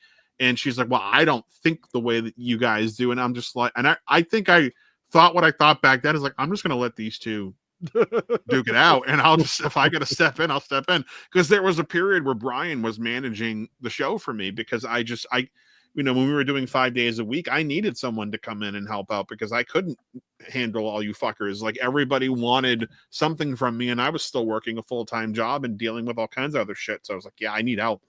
But anyway, so But hope you're doing well, Danae. If you listen to this, I miss you, and I hope you're doing well. I'm sure there's no way. Maybe I don't know if your views have changed at all, but you should say hi sometime. So yeah, Melissa is still hanging. Melissa listens, so hi, Melissa. What up, Melissa? All right, Fright Night 2011 from director Craig Gillespie. Now, I am kind of curious because I think with these last 2 films, certain things have changed, at least for me, and I'm curious for you guys. But if you're unfamiliar, Fright Night, a new neighbor moves next to Charlie, who discovers that he is an ancient vampire who preys on the community. Can he save the neighborhood from the creature with the help of famous vampire killer Peter Vincent? So we change quite a bit with this movie, which for the most part, I'll be honest, I know a lot of people hate it, but I get in 2011 the horror host angle, which is cooler. Don't get me wrong, I prefer it. I get like, well, Chris Angel, I get all the changes. I don't like them, and they don't. Exactly. I mean, the housing crash, living in Vegas where it can be up and it all makes sense. Doesn't make it good. I like the Vegas angle because, in all honesty, that's like for a vampire, like kind of that makes the most sense. It's perfect, yeah, because there's even a line of dialogue, and Ed has the argument: is it makes sense? People come and go all the time. They can, a vampire can be up at night and sleep during the day because there's a lot of people who work nights, and I think there's even that line. I can't remember. Charlie says something about living in Vegas, and Eli goes, "You live in Vegas," and it's like, I don't mind that they. So that this was a movie I was expecting to fucking hate. I mean, I've never been anti-remake. I've never been one of those people like, oh my god, they're remaking it, and beat my chest and go, how dare they touch this, and how dare they mess with this? Because my mindset has always been, and as it should be for everybody, just because it gets remade doesn't mean the original goes away and everyone forgets about it. If nothing else, it might bring people to that film, or it'll introduce them to a genre that they may not have had any interest in, or it's a new take on a story that we've seen before. And frankly, there's a lot of remakes I really enjoy. Well, it's no different than a sequel, though. Really, no, 100% not. That's why it always confuses me when someone's like, "Oh, I would prefer if they made another sequel versus a remake." It's like, okay, so if they retread the same story but they call it part 3 instead of just not doing that, you'd be okay with it. I always was confused. I still am confused by that logic because I mean, I love the Friday the 13th series as a whole, especially the first 8, but they were churning those out. I mean, from 1980 to 89, there were 8 of them. So there was about 1 per year, and they were putting about as much thought into those as they were what color underwear they were wearing that day. So, I mean, like, but they're going to run out of steam with Friday. Yeah, they were fun, fun 80s slasher movies, and that's all they really are, and they don't really aspire to be more than that. But people, I always thought this was funny because everyone comes across the remake era, this was certainly an argument that happened all the time. Everyone comes up and says, "Oh, Hollywood's run out of ideas. They don't have anything original left anymore because all they're doing is remaking stuff." Well, back in 1986, I found an issue of Gore Zone where Tony Timpone was complaining about that exact same thing, but he was talking about Jason Lives, Friday the 13th, Part 6, and Demons 2. And I posted that article or that letter online for people to look at and go, look, this is how they complained back then. They wrote about it in a magazine, so their voices weren't as loud. But these films that are now loved as and celebrated as classics were at one point looked at the same way you look at these remakes. And I don't think people realize that cycle still happens. So with Fright Night, like the original is so important to me that I was in that mindset of how dare they touch this? How dare they try to do it better or try to do it again at all? Just re-release the original film because I still think it holds up and it still works. This is one that doesn't really need to be remade. So when I saw it, I had a chip on my shoulder. And begrudgingly, when it was over, I was like, oh, well, that was all right. Like, I was mad that I didn't just want to completely throw it out and say it was terrible and it was awful. I was more upset that I actually kind of liked it. And then watching it again and again, I've seen it a few times. I've liked it more and more, and I have a lot of fun with it. It doesn't come anywhere close to the original film at all. But I like some of the character and story beats that they changed for this movie. It works. In that setting, it works. They had to, I think, because again, they did. Yeah, they did. 85 to 2011, the world changed quite a bit, and of course, yeah. Chris Angel, I get it on paper. Because I think the horror host is a much cooler idea. If we did this in 2025, I think ironically we'd be back to horror host again. But the cast is amazing in this. I think Anton Yelkin, rest in peace, because we've talked about it before. That guy, he was super talented. I think I liked basically everything he did. I love Alpha Dog. I have not been able to make myself watch it since he passed. I know that's going to be even harder than it was at the time. It's not just that he passed, it's the fucking way he died. I mean, talk about a freak fucking accident, getting pinned by your I mean, it's awful. But I read online because I went down a rabbit hole. Apparently he had a chronic illness that was going to kill him eventually. His parents actually said he was not supposed to live as long as he did. He had it was something with his lungs. Yeah. And they even said on Star Trek, in between takes, he'd have to be on a respirator. And he would take the mask off and do the take and put it right back on. So when you think about that and still how talented this kid was, I mean, like, in this in Green Room and and fucking knowing that and how physical Green Room must have been and how much hell that movie had to have been for him running around the way he did. I mean, this is pretty physical too. I mean, he's being thrown around and spun around and whatever, but he was a great actor and a great actor to do Charlie justice.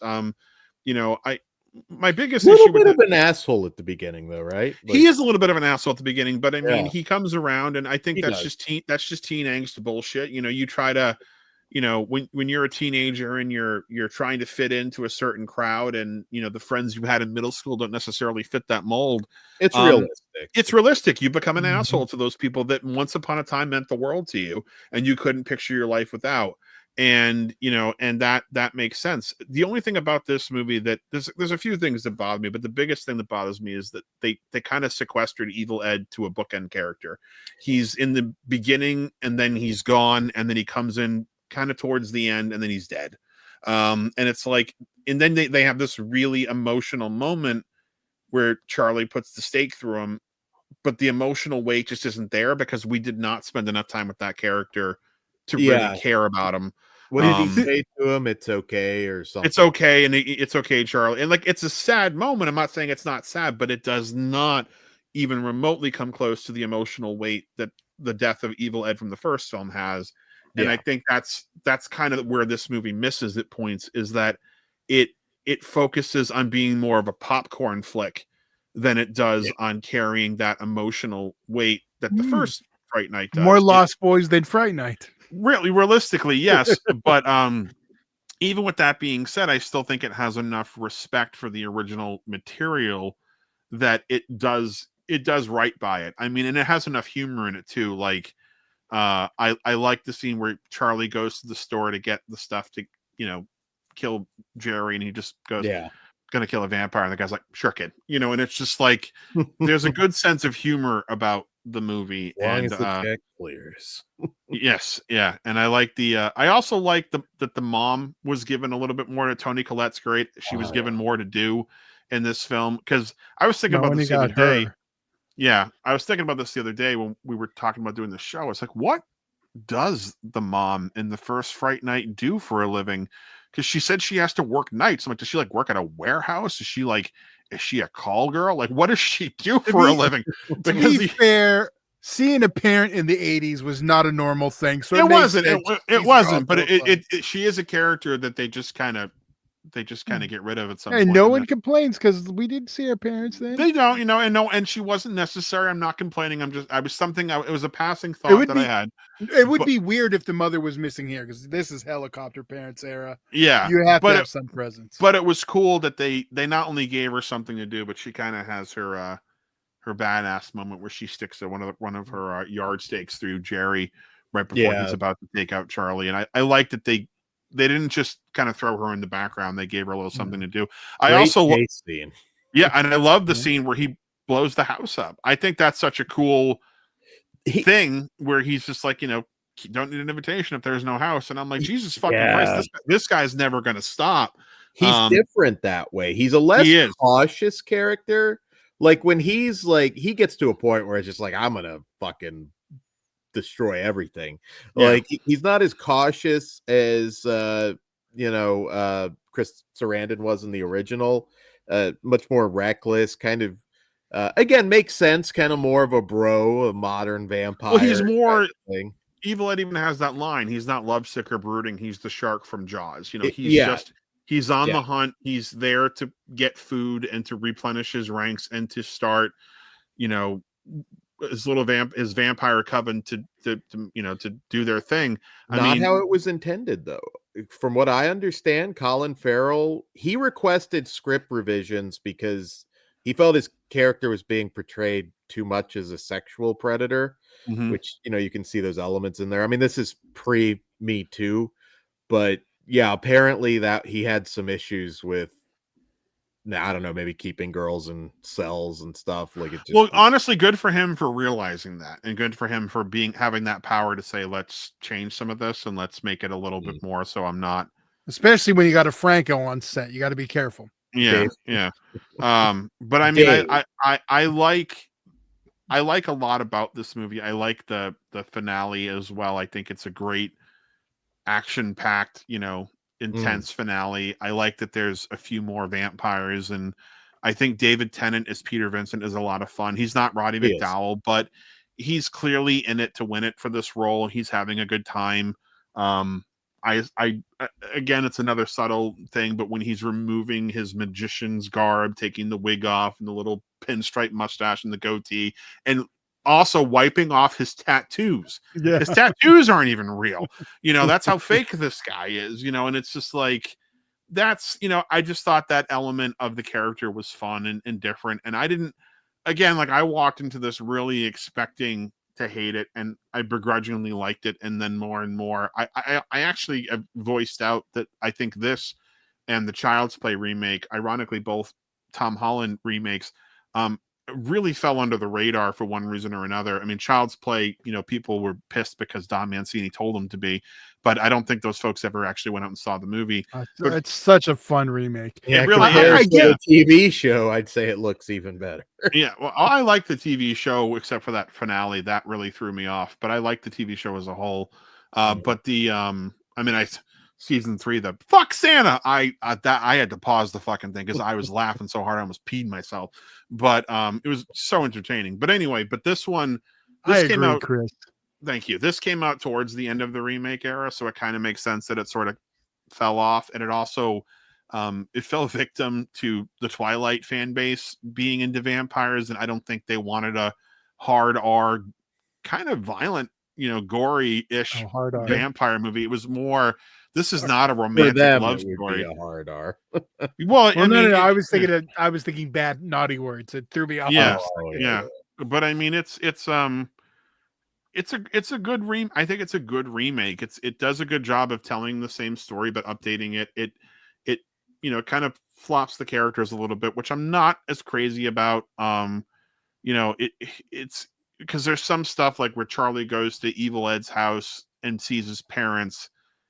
Like, you know what I mean? It's just like that was trying to give you the emotional connection that but they didn't. it just wasn't there, because it's just like, his parents just don't seem to really know where their kid is, and it needed a little bit more. It needed more of that. We needed to see them again looking for Ed. You know what I Yeah, mean? Like, give me an extra scene or two. Yeah, like the movies again. All of these movies are paced well.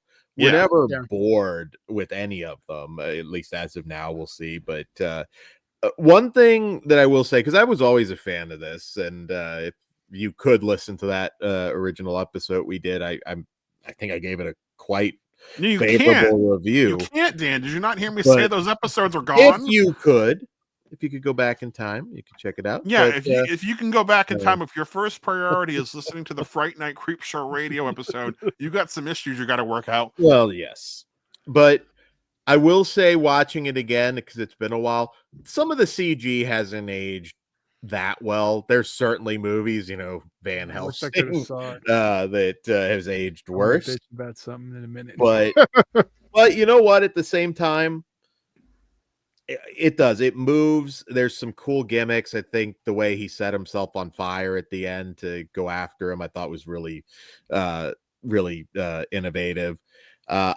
Christopher Mintz-Plasse as Evil Ed. He's just one of those actors you always see McLovin. He's just marked by it forever. Yeah. But, McLove Ed. Yeah, but he's that kind of character, so at least with it works. It works because it does. It doesn't for the time period. Who else would you have cast? Well, he's honestly, like literally, and it doesn't backfire for the character. It works because you almost put McLovin in his shoes, and you can kind of piece. There's your character development. Like, he's always going to be the geeky, nerdy kid, and he was in this too. And I think that sometimes when you have an actor that gets sort of pigeonholed into a certain role or type, it can hurt them. But I think in this particular instance, it might have helped him in this film, because you could make that connection, and they're so similar characters that you could almost argue a case that Superbad is a prequel to Fright Night, before Ed moved to the, Vegas and met Charlie. And you already have positive feelings from him from that film, so that helps. Exactly. So it's easy to care about him more than if it was another actor who might have. I mean, then again, another actor could have played him much more sympathetic and would have made him easier to like. But I still wish we had gotten more of him. I think that's the biggest. Yeah, well, that was the complaint on the original one too. More Evil Ed, but I think this one needs it more for story reasons. Well, Evil Ed's in it more than this remake. I mean, he's literally first 15 minutes and then smacked in the middle, and then he's dead. I mean, I think on total screen time for this character in the hour and 40-ish minute movie is probably 10 minutes compared to Evil Ed in the original Fright Night, who is, I'd say, in 70% of the movie. You know what I mean? He's in a good chunk of that film. So he's certainly not someone that comes and goes and you never, I mean, the detective in Fright Night is comparable to Evil Ed in the remake. Like, that's how, and that's kind of a shame, because he's a good, I think he would have been a great character to have around a little longer. And it also might have been cooler to see him and Charlie kind of team up once he proves that, Jerry's really a vampire, and to have Charlie lose that and then have to try to contend with doing it on his own without Evil Ed. Anton Yelchin does a very good job of portraying that guilt and pain, a lot of which just in his face after. Oh yeah. So and he is a highlight. I mean, he is a highlight for the movie. And overall, I mean, this thing just moves. I mean, all the action set pieces I think are phenomenal. I guess I see, like, some people's complaints. They would have wanted a little more sexiness in the movie, but maybe that, again, with Colin Farrell just not being, which we should mention was a fan of the original Fright Night. And it says he's watched multiple phenomenal times. Cocaine derailed him for several years, but very I want him riding the moped next to Russell Crowe in the next Pope's Exorcist. Just saying. Might get there. I think he obviously was a fan because he also brought the fruit element into Jerry as well that Chris Sarandon brought in because Chris Sarandon felt that Jerry was part fruit bat, so he would eat fruit as well as drink blood, and maybe that's Makes why sense. he didn't have to go out every night because he could live off of fruit, but sometimes he chose not to. And I remember in a panel somebody actually complained about that it didn't make sense for Colin Farrell to have that in his character because it doesn't really amount to anything. And I just kind of remember looking over thinking, what did it amount to in the original? Like, what did they like attack Jerry with rotten fruit and that deterred him and I missed it? Like, what other than him throwing the apple with the teeth marks in it, hollowed out, did him eating fruit amount to in the original film? It doesn't amount to anything Until you heard bad. Chris Sarandon tell you why, like you wouldn't have thought. Yeah, you wouldn't have pieced it together. It's just you just feel like he likes a piece of fruit now and again. Yeah. And that's kind of what Colin Farrell's character is, and again, he's much more sadistic, and that scene where you see him eat the apple, he lets Charlie leave with that woman knowing as soon as she walks into the sun, she's just going to blow up. And that scene, I remember that scene actually made me fucking fly out of my seat because it's completely out of nowhere. And then there's just this loud scream and she just blows up into a cloud of smoke. And I'm just like, what the fuck? And, so it did get me. It did make me jump the first viewing, but no, I think it's a very good remake. Not anywhere close to the original. But yeah, I think it's a damn fine remake. I don't have a lot of major issues with it. My biggest issue is here we go. Is Peter Vincent. The relationship of him and Charlie is such a core of it, especially when you factor in part 2. I mean, they compare him to Doc and Marty, the relationship, and that's missing. And that's one of the things for me that I wish there was more of, and it's just not there at all.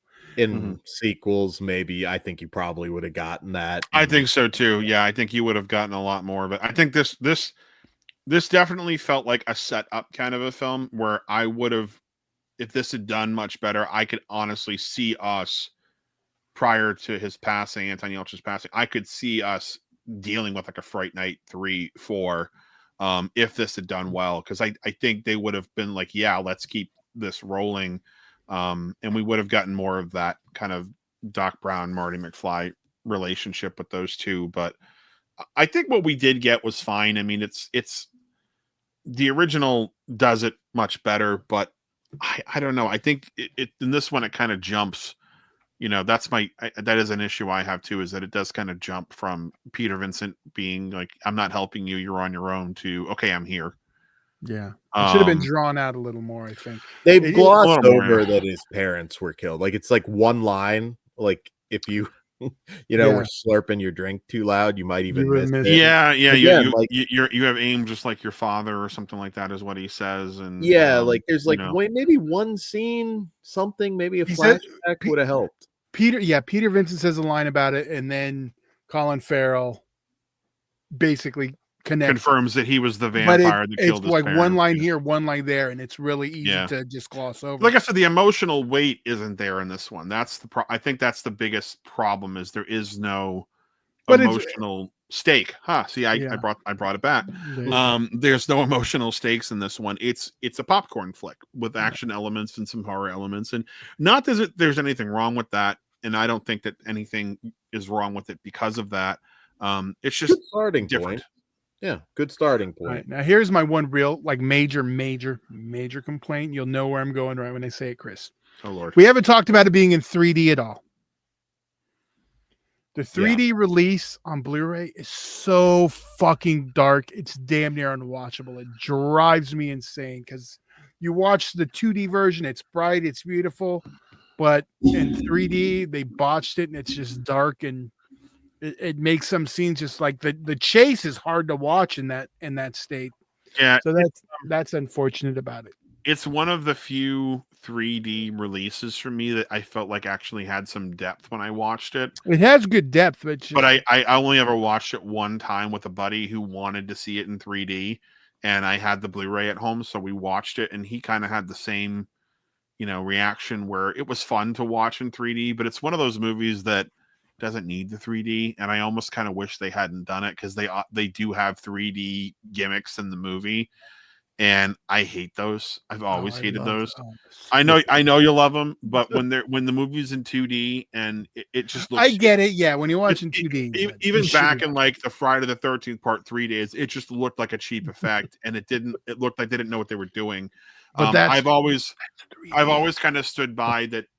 Their mindset always should have been, when shooting a film for 3D, that if we're going to do a 3D gag gimmick, let's shoot a scene that doesn't incorporate it and one that does. So in the theaters, when this is in 3D, it'll look like this, but when it's on video, it'll look like this. And I think that they should have done that with this in any 3D film, but realistically, where they're going to put a gag or several gags in it, because it doesn't translate well. Even House of Wax. I love House of Wax. Do not, the paddleball scene is great. That fucking scene not only does it go on for forever, but you can totally awesome tell 3D. it's with a 3D Well, effect. yeah, it's called House of Wax 3D. But watching it on VHS or Blu-ray, like, that's not working anymore. It just looks like padding of a dude fucking throwing a ball at the camera. Like, it doesn't look like anything. So it, but anyway, I mean, the 3D, I do remember the 3D Blu-ray being very dark. I've only seen it the one time, but in 3D, but I do recall that. Is the streaming version any better? Because it's also streaming. I thought the same thing. I was curious myself. I didn't want to pay $40 to find out, and then it's the same version. Is it really $40? Yeah, because you have to buy it in a bundle with the movie, with the first. Like, you have to buy it in a bundle with it in 2D. So the bundle of Fright Night. Really, I've never looked into it, because I think I had the digital code and I redeemed. I actually looked it up last night. Whatever code it came with. Well, I'm going to look it up right now, because I'm curious. Because I this is one of those ones too. Like, I hope someday we end up with the 4K of it, because I don't think this was Disney owns it. I don't see that being a. Yeah, I suppose. Oh, you're right. $34.99. Wow. Okay, well, I thought it was $39. That's a $5 cheaper. Yeah, you're right. You can't buy it on its own. Yeah, unfortunately. I would be curious to see if it's the same one, but yeah, you're right. Disney owns it, so I don't think we'll ever see a. But I don't know. This one wouldn't have been shot on film at that point. This definitely would have been a digital shot film. So it might just be it might be one of those cases too. Because I'm not even going to lie. I generally speaking, I get annoyed when something newer that's shot digitally is thrown on a 4K disc that wasn't shot in 4K. Yeah, it's like all you're doing is upscaling. God, the 2K footage. You know how bad that 28 Days Later is going to look at 4K? I know. Well, that one, I hope they just kind of throw the Blu-ray back out, because even on Blu-ray, that was a rough watch, because you're just like, yeah, this, I mean, it looks how it's supposed to look, but, upscaling that to anything other than what it should be is really pointless. But then again, I mean, look at Blair Witch. The fucking Blu-ray of that, the second sight Blu-ray, is phenomenal. And it, finally being transferred properly for the first time since ever, frankly. And even the video footage looks fantastic. So, I mean, like, stranger things have happened for sure, but it drives me crazy when I see like something that was shot in native 2K, like coming out on a 4K disc, like, oh, we've upscaled it to 4K. It's like, okay, well, even if you look at screenshot comparisons, you see there's literally the most minute of differences between the original Blu-ray and this new 4K, because the detail just isn't there. They can't, you're not creating additional detail by up-resing it. You're just making the file bigger and making it slightly clearer. And maybe with Fright Night 2011, that might be the case, is that a 4K is not going to help it. So the Blu-ray is probably just fine, and we should just be happy with what we do. And the Blu-ray, just the 2D Blu-ray doesn't have the darkness issue. Right. Yeah, because I've got this big sort of deluxe looking one with the lenticular cover. That's the 3D release. Yep, this is back when Blu-rays came with not everything. Only a Blu-ray, it had a DVD, and I think the digital copy is a disc. It's a disc. It is. You can tell because it has that little circle logo, the disc and the copy on the logo. Right there's the digital copy. On eBay, you'll always get, like, you sell something like that. It's like, well, the digital didn't work. It's like, it hasn't worked probably for a decade, dude. Yeah. Well, this one, it tells you to put the disc in, and then you pop in the code. I I feel like on this one, I must have, maybe I scanned this one for Voodoo. Well, the thing with this one is the digital codes, like if they're still good, you can just put them on Movies Anywhere now. You used to have to use an iTunes trick, but they've since updated it where you can just put them in and it'll give you it. Which was like with the iTunes trick, you only got SD versus putting it in Movies Anywhere. Quote on the back of this is the best use of 3D since Avatar. That's from Mike Whitfield of Yahoo Movies. That's the only quote they had to put on this. It was one quote. A lot better than Avatar. And it's not even about the movie. It's about the 3D. They get like... Tells you how good the reviews were. I know, and that's unfortunate because, like, I feel like this movie deserves better, and frankly, I think that it's one of those ones that I hope with passage of time people will sit down and discover it or rediscover it and watch it and kind of go, "Wow, this was a lot of fun." I'm kind of bummed that I missed out on this one, but it's sort of like the 2006 remake of Black Christmas. Granted, I think this one is more liked than that, but that's another movie where I'm like, this people don't like that.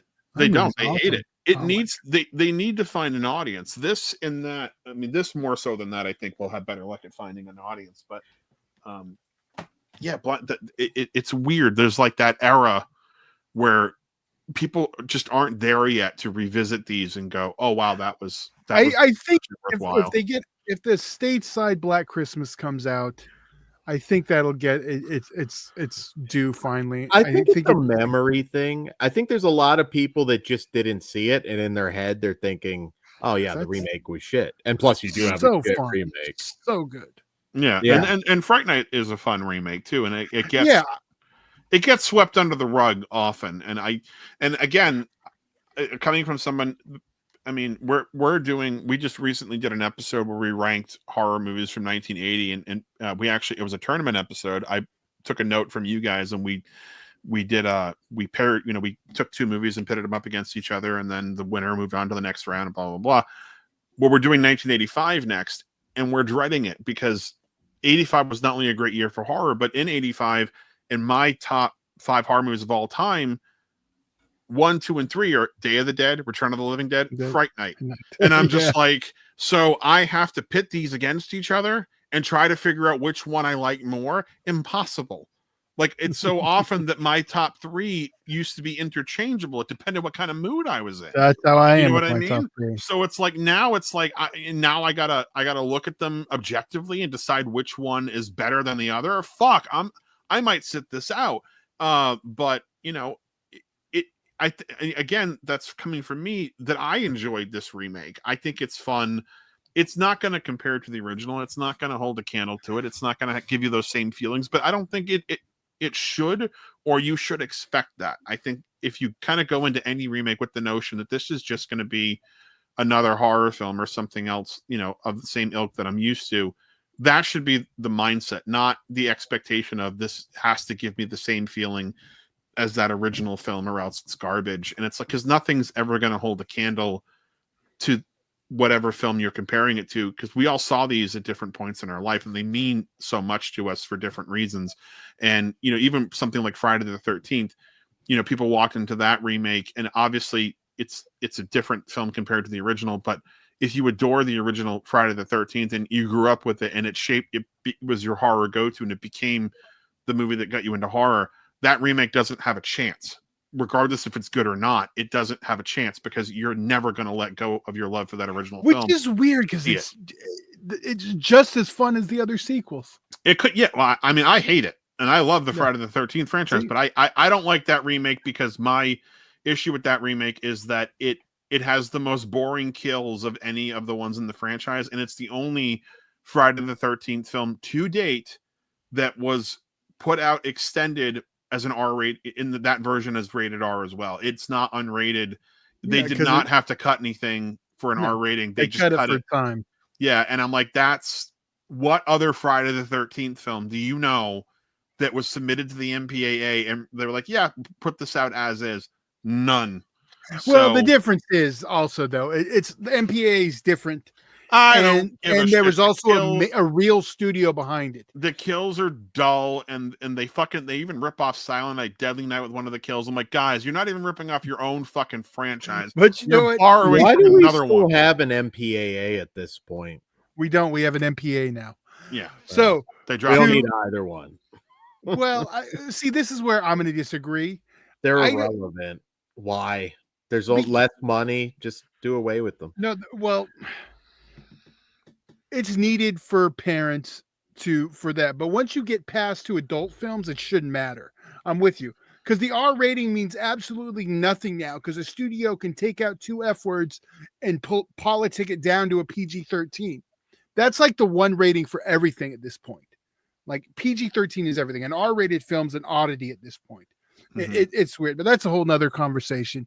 Chris, what do you rate this one? It's weird because we're kind of going down. I mean, I would probably give this one a 3.5. If I was being really generous, I'd put it up with part 2 and give it a 4. But I think a 3.5 is very respectable and fair. And I think that for what I think it doesn't do right, it does a lot of other things right. So, and it is very entertaining, and it's a fun popcorn movie, and it's got some great character pieces. And I also love the actress who plays Amy. I think she's great. And those two, Imogen Poots. yep, Yeah, and those very two got good. together again in Green Room, and they did a great job playing off of each other. Yeah. So I appreciate that. Guess I should But- finally watch Green Room. Oh, dude, you haven't seen Green Room? No, I have not. Oh, We'll come get the that fuck on! 3 Green Room a.m. is PA wonderful. list for him. Yeah. Yeah, that's a good one. I'll put it on my to watch soon list. I'm a little lower. I do think this, and I think it's entertaining, and I think it's worth watching. I'm a 3. Dan? I'm a 3.5, pretty close to a 4. Maybe I've dropped slightly, but yeah, I do think that this is a very entertaining movie that I still enjoy watching. So all right, We got one more. we Oh, got God. one more to close on. Now, I feel like I might have the most to say on this one. I suspect. You want to go? but, Why don't you go first on um, this one, Dan? all right, so we Take have the floor. Fright Night 2 New Blood, which the title alone is kind of a problem. It should have just been Fright Night New Blood, but we'll get into that. So Hey, it's good enough for the Texas Chainsaw Massacre. It's good enough for Fright Night. in Romania, Charlie and Evil Ed discover that their alluring art professor is a real life vampire, hell bent on completing an ancient ritual with his ex-girlfriend Amy's blood. So all right, so this is if I failed to say it, 2013, so a couple years later. Obviously not the intended sequel. Nobody comes back. Now this movie has a really bad reputation, as you know, most direct to video sequels like this do. Now this is just basically their take on Fright Night. It's a remake or reimagining, I guess is the best word to use with this one. I think the Fright Night 2 confuses people because it's like, well, wait, why is Evil Ed back in this? What's going on here? You know, why would he cheat on Amy? You know, it's very it's a little confusing. Now, again, I think if they just called it Fright Night New Blood, that would have worked. Ideally, again, I can accept that we have different actors. I don't know why they didn't still just try and keep it canon and just make a sequel with different 'Cause actors. This But is like a wrong turn sequel at this point. It's low budget. Fox is cranking it out to use the name. yeah, no, I get it. But I I'm mean, with Dan on this. Why not just make a sequel with instead of different actors. remaking it again? Yeah, I mean, It because could still be different actors, same characters, just different Yeah. actors. You know what I mean? I mean, it's yeah, I don't know. This Harder is- to double Romania for Vegas. no, Well, no. They could it's keep meant the to be a plot where Romania. Charlie and Amy go Yeah. abroad and they meet Yeah, another sure. vampire. I mean, like it doesn't. You didn't have to change much to make this a direct sequel. You know, you could change the casting. You got to do what you got to do. But Todd, I remember when you and I watched this together. We didn't. I don't think we knew. Maybe we did, but I'm going off of an 11-year-old memory at this point. No, wait a minute, hold on, 2013, so 12-year-old memory. I don't think we knew it was another remake. I think we were expecting a sequel as well, and we were both It was confused. marketed that way. Like why is this? Wait, what? Like there was a lot, and then kind of in a reverse method of the remake itself, they made Peter Vincent the bookend character, and Evil Ed's in it more. But you could give a shit less about this Evil Ed in this version. It really felt like just have him there with another friend that he made. Like it Right. just, and I think people might have accepted this, because I will say one thing about this movie that is great is our villain. Again, Jerry with the G, Dandridge, Jamie Murray, who Dexter fans will know, Spartacus fans will know. She was kind of like a popular sex bomb actress at that time in particular, and she's great. This movie's a much sleazier take on the story. You know, a lot of nudity, eroticism in this one, which again is fine. Like we're This is dealing the with first nudity in the entire franchise, too. No, you had boobs in the first film. Is there? Yeah, with when in the window. Yeah. Oh, okay, you're right. I forgot about that. It's not a big thing, but yeah. So you do have a little bit more of that. It's Elizabeth Bathory. It makes sense, of course. You know, and it's one of those films where I feel like if it wasn't a Fright Night film, it's not going to change anybody's life by any means. But it's a fun, fast moving, smutty vampire action flick. I really don't think this one is as bad as people make it out to be at all. There are questionable decisions from the beginning with the girl blowing up her car, and you know, there's plenty of stupid in this, but it still works. I didn't think Charlie Brewster, the actor that played him in this one, was awful. He's not as well defined. He's definitely doesn't really come off as a nerd, but at this point he's a little bit older. You know, I can deal with that. Peter Vincent, I kind of like the idea that you're just reimagining that character at this point. He's a ghost hunter. He's got like a YouTube type show. And Sean Power, who plays him, has some funny moments. I love the kill where he had the cross tattoo on his I chest. fucking hate that so much. I That is thought it so terrible. Because all that means is, okay, now if you don't want a vampire to fuck you just tattoo a cross on your fucking neck and boom, you're done. Don't need to worry about it. No, that was so fucking stupid. I looked over at Todd and we were, you know, people always say that you remember bad things clearer than you remember good things happening to you. And I remember this as clear as fucking day. I looked over at Todd in that scene. I went, this is the dumbest fucking thing I've ever seen. And he just starts giggling. I'm like, no, dude, this is making me mad. Like, this is so stupid. He was personally offended by it. Yeah, he's got a fucking tattoo of a cross, and that's like, are you fucking? We go from you gotta have faith for that to work to just tattoo it on your fucking body, and that's all you need. No, I laughed at the one-liner, "Kiss the cross, bitch." I thought, this is right up your alley. And no offense, the level of stupidity that you like.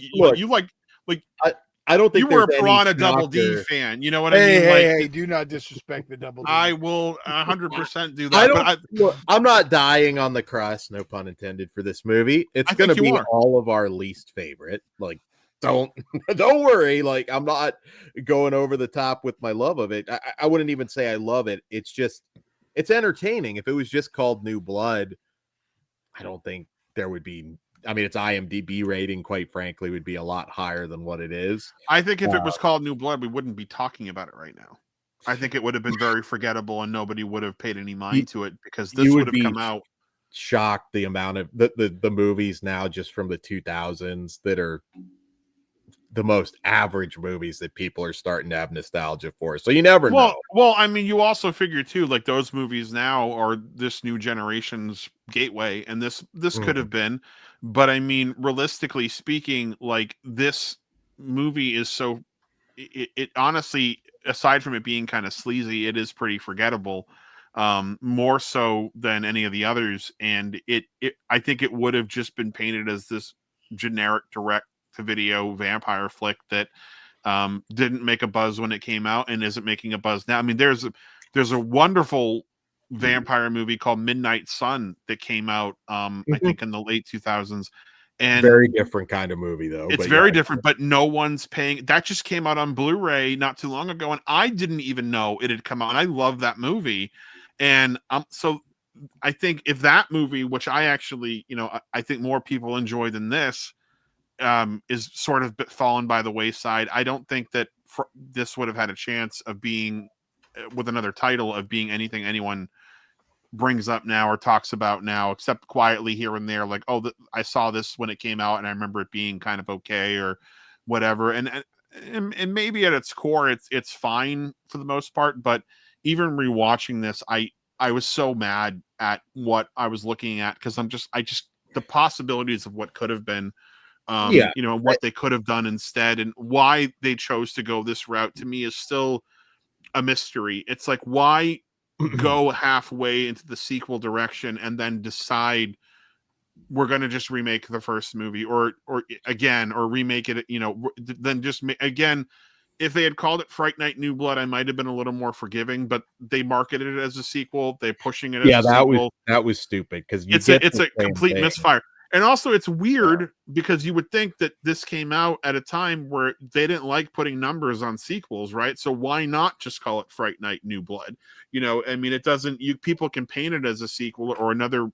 You certainly might have had a better shot at more people being more forgiving to it if you labeled it as another reboot. Because again, that kind of, people got away from the word remake and they started calling them reboot, and all of a sudden that was a safer, more acceptable term for people to go into something. Oh, it's a reboot of something. It's not a remake of it. So that makes it better. There's a lot of choices made in this one, even from a storytelling standpoint. There's a lot of choices made in this one that I just don't agree with. I just don't like. And I hate that there's a Fright Night movie that I don't like. And this is it. Like, this is it for me. Yeah, I get it. I mean, as a Fright Night movie, it's lacking. There's no doubt about that. And again, I really don't understand the decision making. I mean, we weren't trying to, lock in the Evil Ed character for, more sequels or anything. Like, just make him another friend.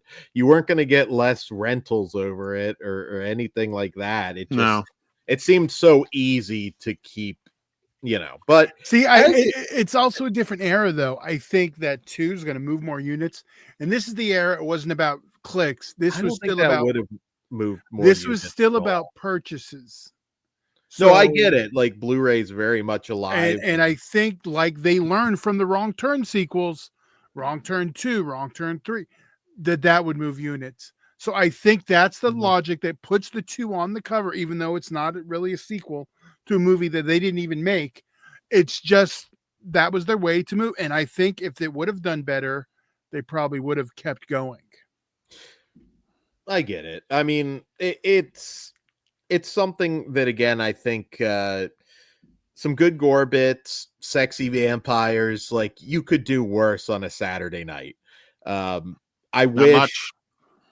Oh no, you could do much. They could have went the witchcraft route, and we could be on Friday Night 13. You can fall a lot farther, but I mean, as it stands, it's like, yeah. I mean, look, I can't imagine there's anybody out there that's not ranking this 4 out of the 4. Like, it's nothing that is special, but it's fun. It has some good elements. It moves. It's never boring. I mean, that's, again, pacing with these movies were all handled pretty well.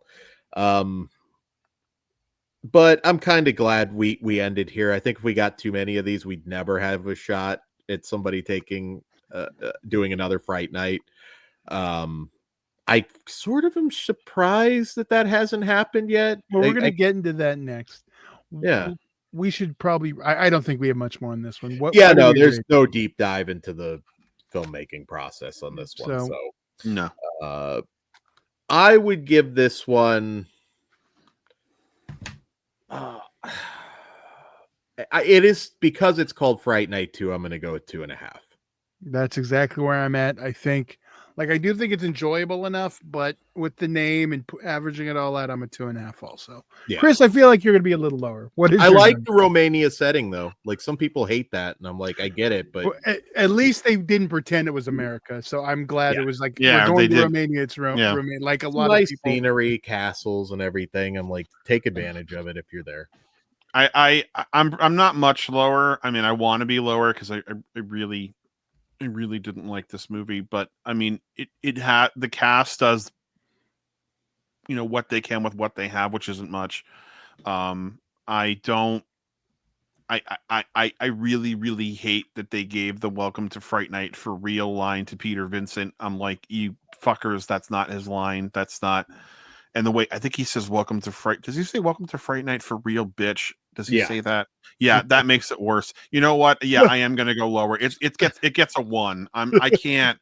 But it was perfect, Chris. We talked about your edit you made for the other show where you used the line "Welcome to Fright Night for Real" and you split it all up. All you would have had to do is add the bitch from this one, and you're done. No, I fucking hate that. I will give the movie props for one thing, which I think the remake probably could have done and gotten away with it, is they made him a ghost hunter style talk show host, and that could have kept him on TV in the remake if they had done that instead of a magician. But I mean, that's the only thing I'm like, oh yeah, that's kind of fun that they did that. But again, they made him a bookend character like Evil Ed in the remake, and he's more important than Evil Ed is to the story. So it's like you removed, he comes in and saves the day, and you don't give two shits about the guy, and you don't even know anything about him. You don't care about him. And that's the other thing is a lot of these characters, them from the other films. But if this was the only movie, they would be completely throwaway, cookie cutter. You don't know shit about them characters. Like, they didn't do anything to give you, frankly, anything to chew on with these people. And it's like, and that's the thing that annoys me is you have a really solid character-driven franchise at this point. Because even Fright Night, the remake, does a good job of giving its characters something to do. And it's not as full as the original, even part 2, but it still has something. This one literally gives them nothing to do. They're just there, and they don't have anything to work with. But they do the best they come up with. They got. But yeah, it's just I really wanted to like this, and I really don't, and I really wish this was a sequel versus another remake. And this is what I expected the remake to be like for me. I expected to hate it, and so you got it for this one. I appreciate franchises that are able to keep the canon. As much as I wasn't a big fan of the Chucky TV series, it is impressive that they continue the canon from the movies. Like that's something I appreciate, and I think that would have gone a long way with New Blood. Not to say that it was going to be a great movie if they did, but I appreciate that. Like, it's just confusing that they didn't. It's like I can understand if I can't. No, I really can't. It's like, why? I don't know what the task was here. What were they being told? Oh, we're remaking it again 2 years later. Like, I don't think that was what producer would get behind that and go, yeah, we're going to remake the movie that we just remade that didn't do very well, but we're going to do it again. And this time it's going to be direct to video. So let's just focus on that. Like, I don't know. Maybe it was a movie. Maybe this was a remake they shot before the Colin Farrell one, and then they just went, well, we don't know what to do with it, so let's just put it out as Fright Night 2. Job. I know, like, somebody involved with it, and I can't remember who, at one point was saying they were rolling with like the James Bond thing. It's like, well, it's a different actor, and like, but we're just, who James Bond is. We're just gonna flip the script on things, and but yeah, I don't know. It's little, like, just don't bring back Evil Ed. I don't think much would have changed if that was just some other friend. And this guy doesn't have a lot of Evil Ed qualities about him either. He seemed maybe a little using annoying. the names to have them. It's just, this is normally the point where we rank them, and I have a gut feeling we're all going to have the same numbers. I mean, we rated the movies. Do we really need to rank them at this point? Well, that's what I'm saying. I'm just going to let you say it because I'm sure no one we're all it's going to 1-2 remake and this one. Like it would be, from best to worst. I can't imagine you guys would be any different. That's exactly where I'd be. I mean, that's where I'm at too. That's why I think. Well, because also too, like, I mean, I'm not trying to be an ass and say I had to run your show, but we literally gave them numbered rankings, and as we went down, but 1 gets a 5, 2 gets a 4, remake gets a 3.5. But a lot of times a franchise show will have multiple ones the same number. This one is. I just wanted to be. I feel like this one would have been. Yeah, this would have been pointless. But that's why I just wanted to say that. Yeah, even though we'd all be on the same page. It was pointless to rank them, but whatever. But my question is, future of the franchise. Where do you want it to go? What do you want to happen? Should we just let it rest? I know Tom Holland has talked about Fright Night 3, or he's wrote the script, releasing it as a novel. I think that the time has passed. I don't want Charlie and Amy's kids. I just think that's such a lame. That's probably what they would do if it was a sequel. At this point, if we're being realistic, if it happens, it's going to be another remake. I don't mind that. I'd like to get back to Peter Vincent as a horror host, because that's, Joe Bob and everything has made that in vogue again. They could just use him. No. You need an actor. Yeah, you need someone who knows how to act. He's okay in small doses, but not to headline a movie like that. If they let him add them anything, the movie's going to be 4.5 hours long, because he's just going to go on whatever tangent, and no one's going to be able to stop the steamroll from going downhill. Honestly, I think his health isn't much like Vincent Price, not quite where it would need to be, but it would definitely be a Joe Bob. It would be more Joe Bob than Vincent Price, or right now, yeah, and like Robert Englund if he was in better health. I just honestly, what I would love to see is if they did that, I'd love to see more of an Elvira kind of character.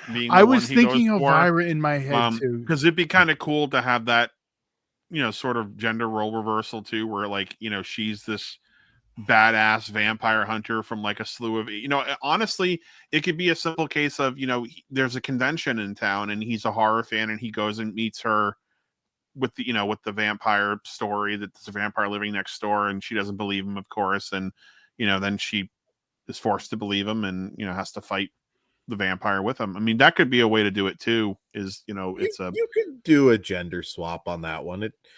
It would work. I mean, everything's going to always be compared to Roddy McDowall, but I think they had the right idea with David Tennant. It's like popular actor, Doctor Who, like, he's not going to replace. Okay, because I'm like, I don't know who David Tennant is while watching. I was like, why is this guy? Well, Doctor Who is big, even though you don't watch it. Believe it or not, it's a huge thing. I also think he even kind of went out and said that he was disappointed that it didn't do well, because he would have liked to have done more. With Peter Vincent, he really did like doing that character and wanted to do another one. But I mean, it's one of those, like, I mean, Tom Holland has gone on record with this many a times that Fright Night, and again, this comes with a lot of love for part 2 and for the remake, was never meant to be a franchise property. It was always a one-off story. The elements were there and condensed in the one story. And I think that's a part of the reason why he wasn't too crazy about doing a part 2 to begin with, and why he may have, I know he was in the process of getting Fatal Beauty done or shot or whatever, and he was working on something else, which is his initial kind of reasoning for passing on doing the sequel. But I genuinely think that if he thought there was a need or a want, or that he should do it, he would have passed on Fatal Beauty and directed the sequel to the film that he wrote and directed and put so much into. I just think he thought that story was told. There wasn't much left to go by, and whatever they did, would be fine anyway, but he really didn't have anything left in the tank. And I think that that's probably where we should be at with this. I'm curious to read the books that he's putting together, because I loved the novelization he did for the first movie. Best way to tell like an actual sequel story, because we're not going to have 66-year-old Amanda Bierce come back in a Hollywood. No. And what I also love too is a shout out to Chris Sarandon. If you are into audiobooks, he does the narration for the audiobook of the Fright Night novelization that Tom Holland wrote. Also be aware too, there are now 2 Fright Night novelizations out there. There's one that came out in the 80s that was recently republished. I think it's by Craig Skip is the guy's name, something like that. And it's based off of the original screenplay for the first Fright Night, which has the finale take place in the attic.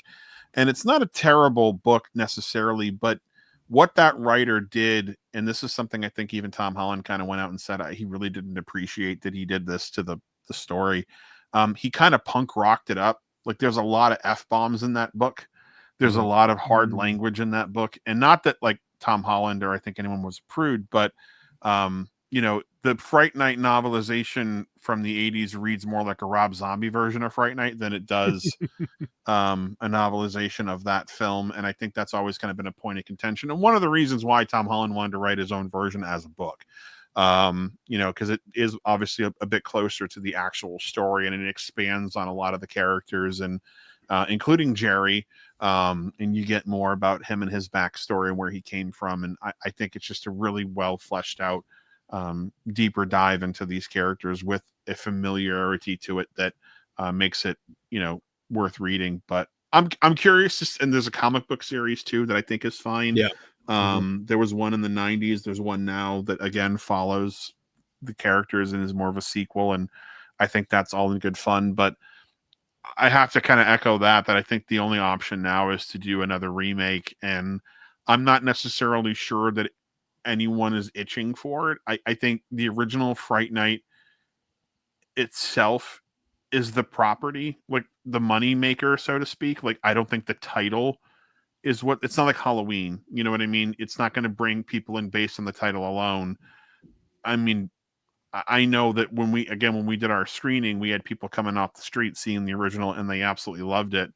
And I would be really curious to see what would happen if someone like Sony, for instance, did like maybe a 40th anniversary fandom event to see how well it did. Because I know with Dawn of the Dead, again, two very different films, of course, but Dawn of the Dead made $12 million last year in theaters. And I mean, was it last year or the year before? The year before, whenever they pushed it out back in theaters. But I saw it 4 times in 3D. But $12 million for a fucking 50-year-old movie, you know, or 40-plus-year-old movie, like that's insane. So I think Fright Night could, you know, not do 12 million, but maybe it could bring in a couple million worth their while. You know, again, we approached the theater to do our screening. They expected we would sell maybe 40 tickets and we sold over 150 and they were very happy. We were very happy, you know, but I mean, it really was one of those things where it's like, yeah, the poster drew people in. It's the movie. It's not the name. It's like, not to get too off topic here, but it's like Dirty Dancing, right? Like people love that movie, but they're not going to follow the title. You know, they made a sequel. No one saw it. Savannah Nights didn't make $1 billion at the box office. Yeah, they made a sequel. No one saw it. They made a remake. Most people don't remember that it happened. They had a Broadway show that did okay, but it's not that experience of the film. It's not, you know, it's not just the title that connects people to it and makes them want to see it. It's the movie itself. So I think Fright Night falls into that category where it's about that specific film.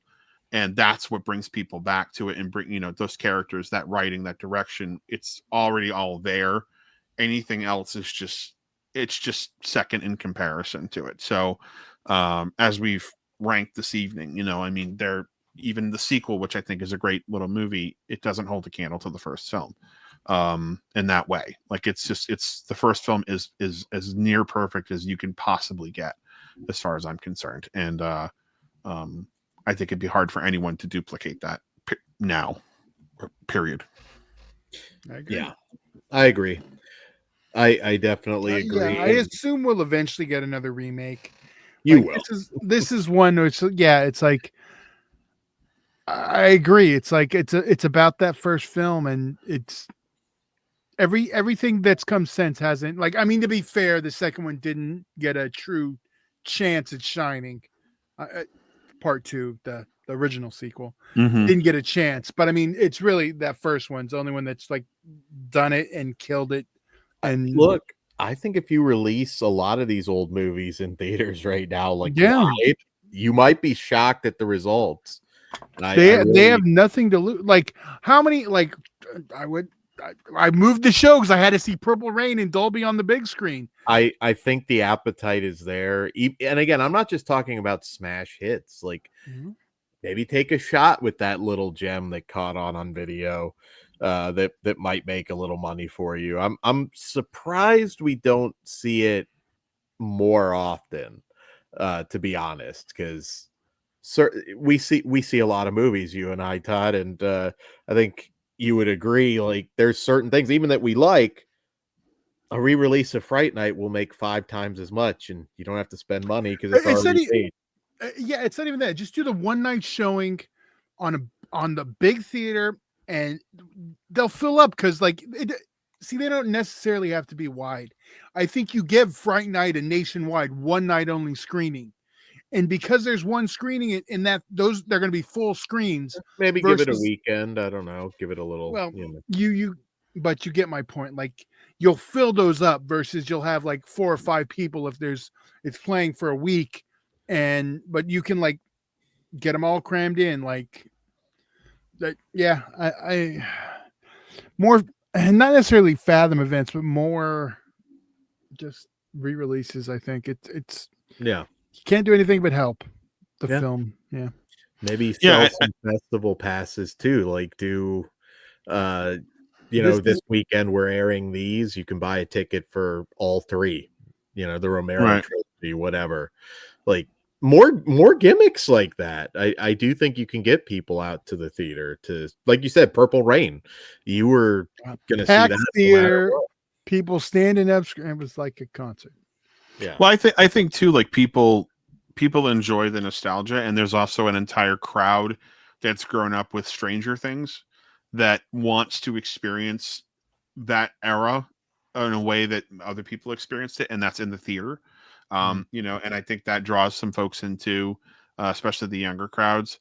I'm really shocked that after, what was it, Stranger Things season 3, everyone was telling me watch the first episode. You don't need to watch if you've never seen the show.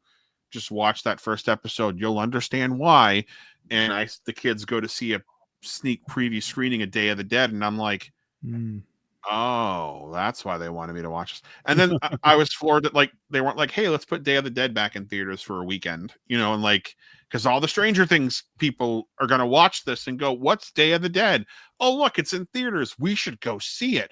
It's just like, I feel like there's someone asleep at the wheel at those kinds of things. Like you knew the movie was going to be predominantly featured. Go ahead and throw it back in theaters for a weekend and, see what it does. But I mean, we do a lot of revival screenings, and every one we've done, we exceed the theater's expectation. They expect one number and it almost doubles. And, we advertise it. We tell people about it. We do what we can to let people know what's happening. But like, we're not spending thousands of dollars on advertising and whatnot. I think for Trick or Treat, when we screened that, our advertising budget was probably not much more than you'd pay for a large popcorn and a soda and maybe a box of candy. I won't say what the number was, but it wasn't crazy. And, we had 130 people at that screening. And again, the theater, it was being generous at 30 people, but we, quadrupled their expectations. So it's like people like to come out and experience these movies in a way that they can't at home. And that's in a theater. And, and with a crowd. And, I mean, something like Fright Night is so awesome to watch with the crowd. Double feature with the first 2, because there's also a lot of super fans most that didn't get to see 2 in a theater. So yeah, there's a lot of people who didn't see it. And I remember a friend of mine and I, 2 friends of mine and I actually, we drove all the way to Yonkers, New York, to see it. It was paired up with Silver Bullet. I don't know why Silver Bullet, but it was at an Alamo Draft House in Yonkers, and it was Fright Night 2, and it was on film. And we drove, I don't know, 3.5 hours out to go see it, and then at like 1:30 in the morning drove home. And none of us were like, we were all fucking beat. We were all exhausted. I don't know. I still don't know how we made it home, because like it was just like, we were exhausted, but it was worth it for us. We had a lot of fun, and it was cool to see it on the big screen. So, I'm one of the lucky ones. Very few have seen that movie, not only in a theater, but on film. And I think that that's awesome that those screenings exist, because it does give us a chance to sort of relive those glory days. So, um, if you have an opportunity to see any of these movies that we love in a theater, go for it. But Fright Night, especially, like, it's just Yeah. It's a different experience, and I know that's lost on a lot of younger horror fans out there, but it is completely different experience, and maybe somebody will see this and consider it, because I think Fright Night would do well. It's a movie that people are still discovering to this day. I think it's aged very, very well, and yeah. Guys, let us know in the comments what you think, what your rankings are for this franchise, how you first discovered the film, because look, there's a lot of horror films that we like that I think, if we're being honest, they haven't all aged well. There's some where, you can kind of look at it objectively and say, like, well, I can kind of see the warts. I don't think the original Fright Night has a lot of warts. No, I don't think so either. Still, I don't think it's nostalgia glasses, and it yeah. Again, a new audience, a new group of people that saw it in our screening that loved it. Younger people, you know what I mean? Like, it wasn't like, yeah. It's ageless. It's an ageless film. It works no matter what time period it is. Well, I think Amanda Bierce and the cast said this. The reason they believe it, and I agree with them, is that it's the script, it's the characters. Yeah, everybody can relate to them because they are a little bit of everybody in some way, and they can identify with those characters. Every kid identifies with Charlie in some capacity, or identifies with Amy, or even Evil Ed. Every person can sympathize or find Chris Sarandon, sexy, or or seductive, or scary. And it's not just about the effects, it's not just about the music. And some of the music, I think, is the only thing that really kind of dates the film. But even that, like, you're not even paying attention to it, right? You're just looking at but it, it dates it in the right way. in the perfect way, but you're not even focused on it. You know what I mean? You're not watching that club scene going, oh my God, this is so fucking 80s. You're watching it going, like, this is fucking, like, this is intense. Like, this is this, the music and everything. It's very seductive. It's very sexy. And it's like, that's what you're focused on. If you're, you look at her hair, and all of a sudden it gets bigger, and and the shirt gets looser. You're not focused on that. You're focused prosthetic on boobs pop on. Well, that's when she becomes a vamp, not when the club scene. Yeah. But that's later. So yeah. Steve Johnson's first prosthetic boobs, at least we know of for film. Right. And those were auctioned off, mind you. Some fan has those in a case somewhere. She auctioned them off. She still had them, and I hope whoever they showed him to Ed O'Neill and got his response. Who? Ed O'Neill, Al Bundy. Oh, okay. All right. Those two weren't very fond of each other. Took me a minute. Still aren't. Yeah, they're still not, and I don't think either. I feel like one is more forgiving than the other, but I'm not going to say which one it is. Well, you can tell me off air. Well, guys, we hope you've enjoyed this. Chris, do you have anything to promote aside from Fright Night business? Well, no. I mean, we've got we got the Spooky Picture Show podcast that we're going on. Next year will be our 5th year doing this, and it's already March, so we're really rearing towards that 5th anniversary, which is crazy. 5 years already? Yeah, it's insane to me, because I look back at the Creep Show radio days, and Todd and I, why did I do that? yeah, we were discussing this off air, but we were looking for something, and we have an old Facebook group set up for the hosts and co-hosts, and I looked at the dates, and I was like, oh my God, that was over a decade ago. And that doesn't feel like it was that long ago. And now here I am again with another podcast that's like, wow, this has been ongoing for how long?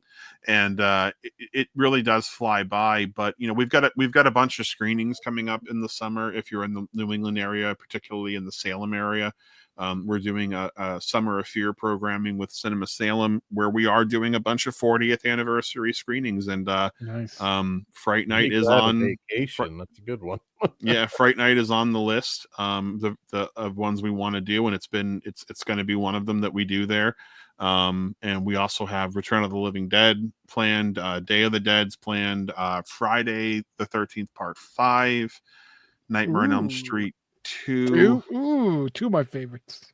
There's 6 of them, and Demons is the other one we're doing. Oh, so that's the theater. Demons is we talked about doing Reanimator, but it was kind of out of reach for us price wise, and they recently did a 4K restoration of that, so they're wanting a little bit of extra money to access that, and it just wasn't in our budget. So we recognize that that's also a great film from '85, but it's one that we just can't afford. But that's coming up, and that'll be in the summer, so we'll have some details for that ironing out here within the next couple of weeks, because we're talking to the theater to kind of iron that shit out now.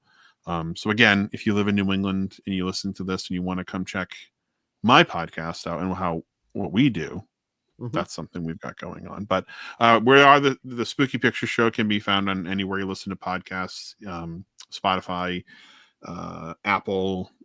I think Amazon's still a thing, right? I don't know. Yeah. We hit the upload button on our feed, and it goes wherever it's supposed to go. Yeah. And that's the only place we're not on is YouTube. And we have had discussions about doing video content, but frankly, we are just not in that place yet. You're not as pretty as us. We get it. We're sometimes we show up in our fucking pajamas and we don't feel like changing. So I used to do all the Creep Show radios naked. Just now he has to wear a short. He Donald Ducks it for the show.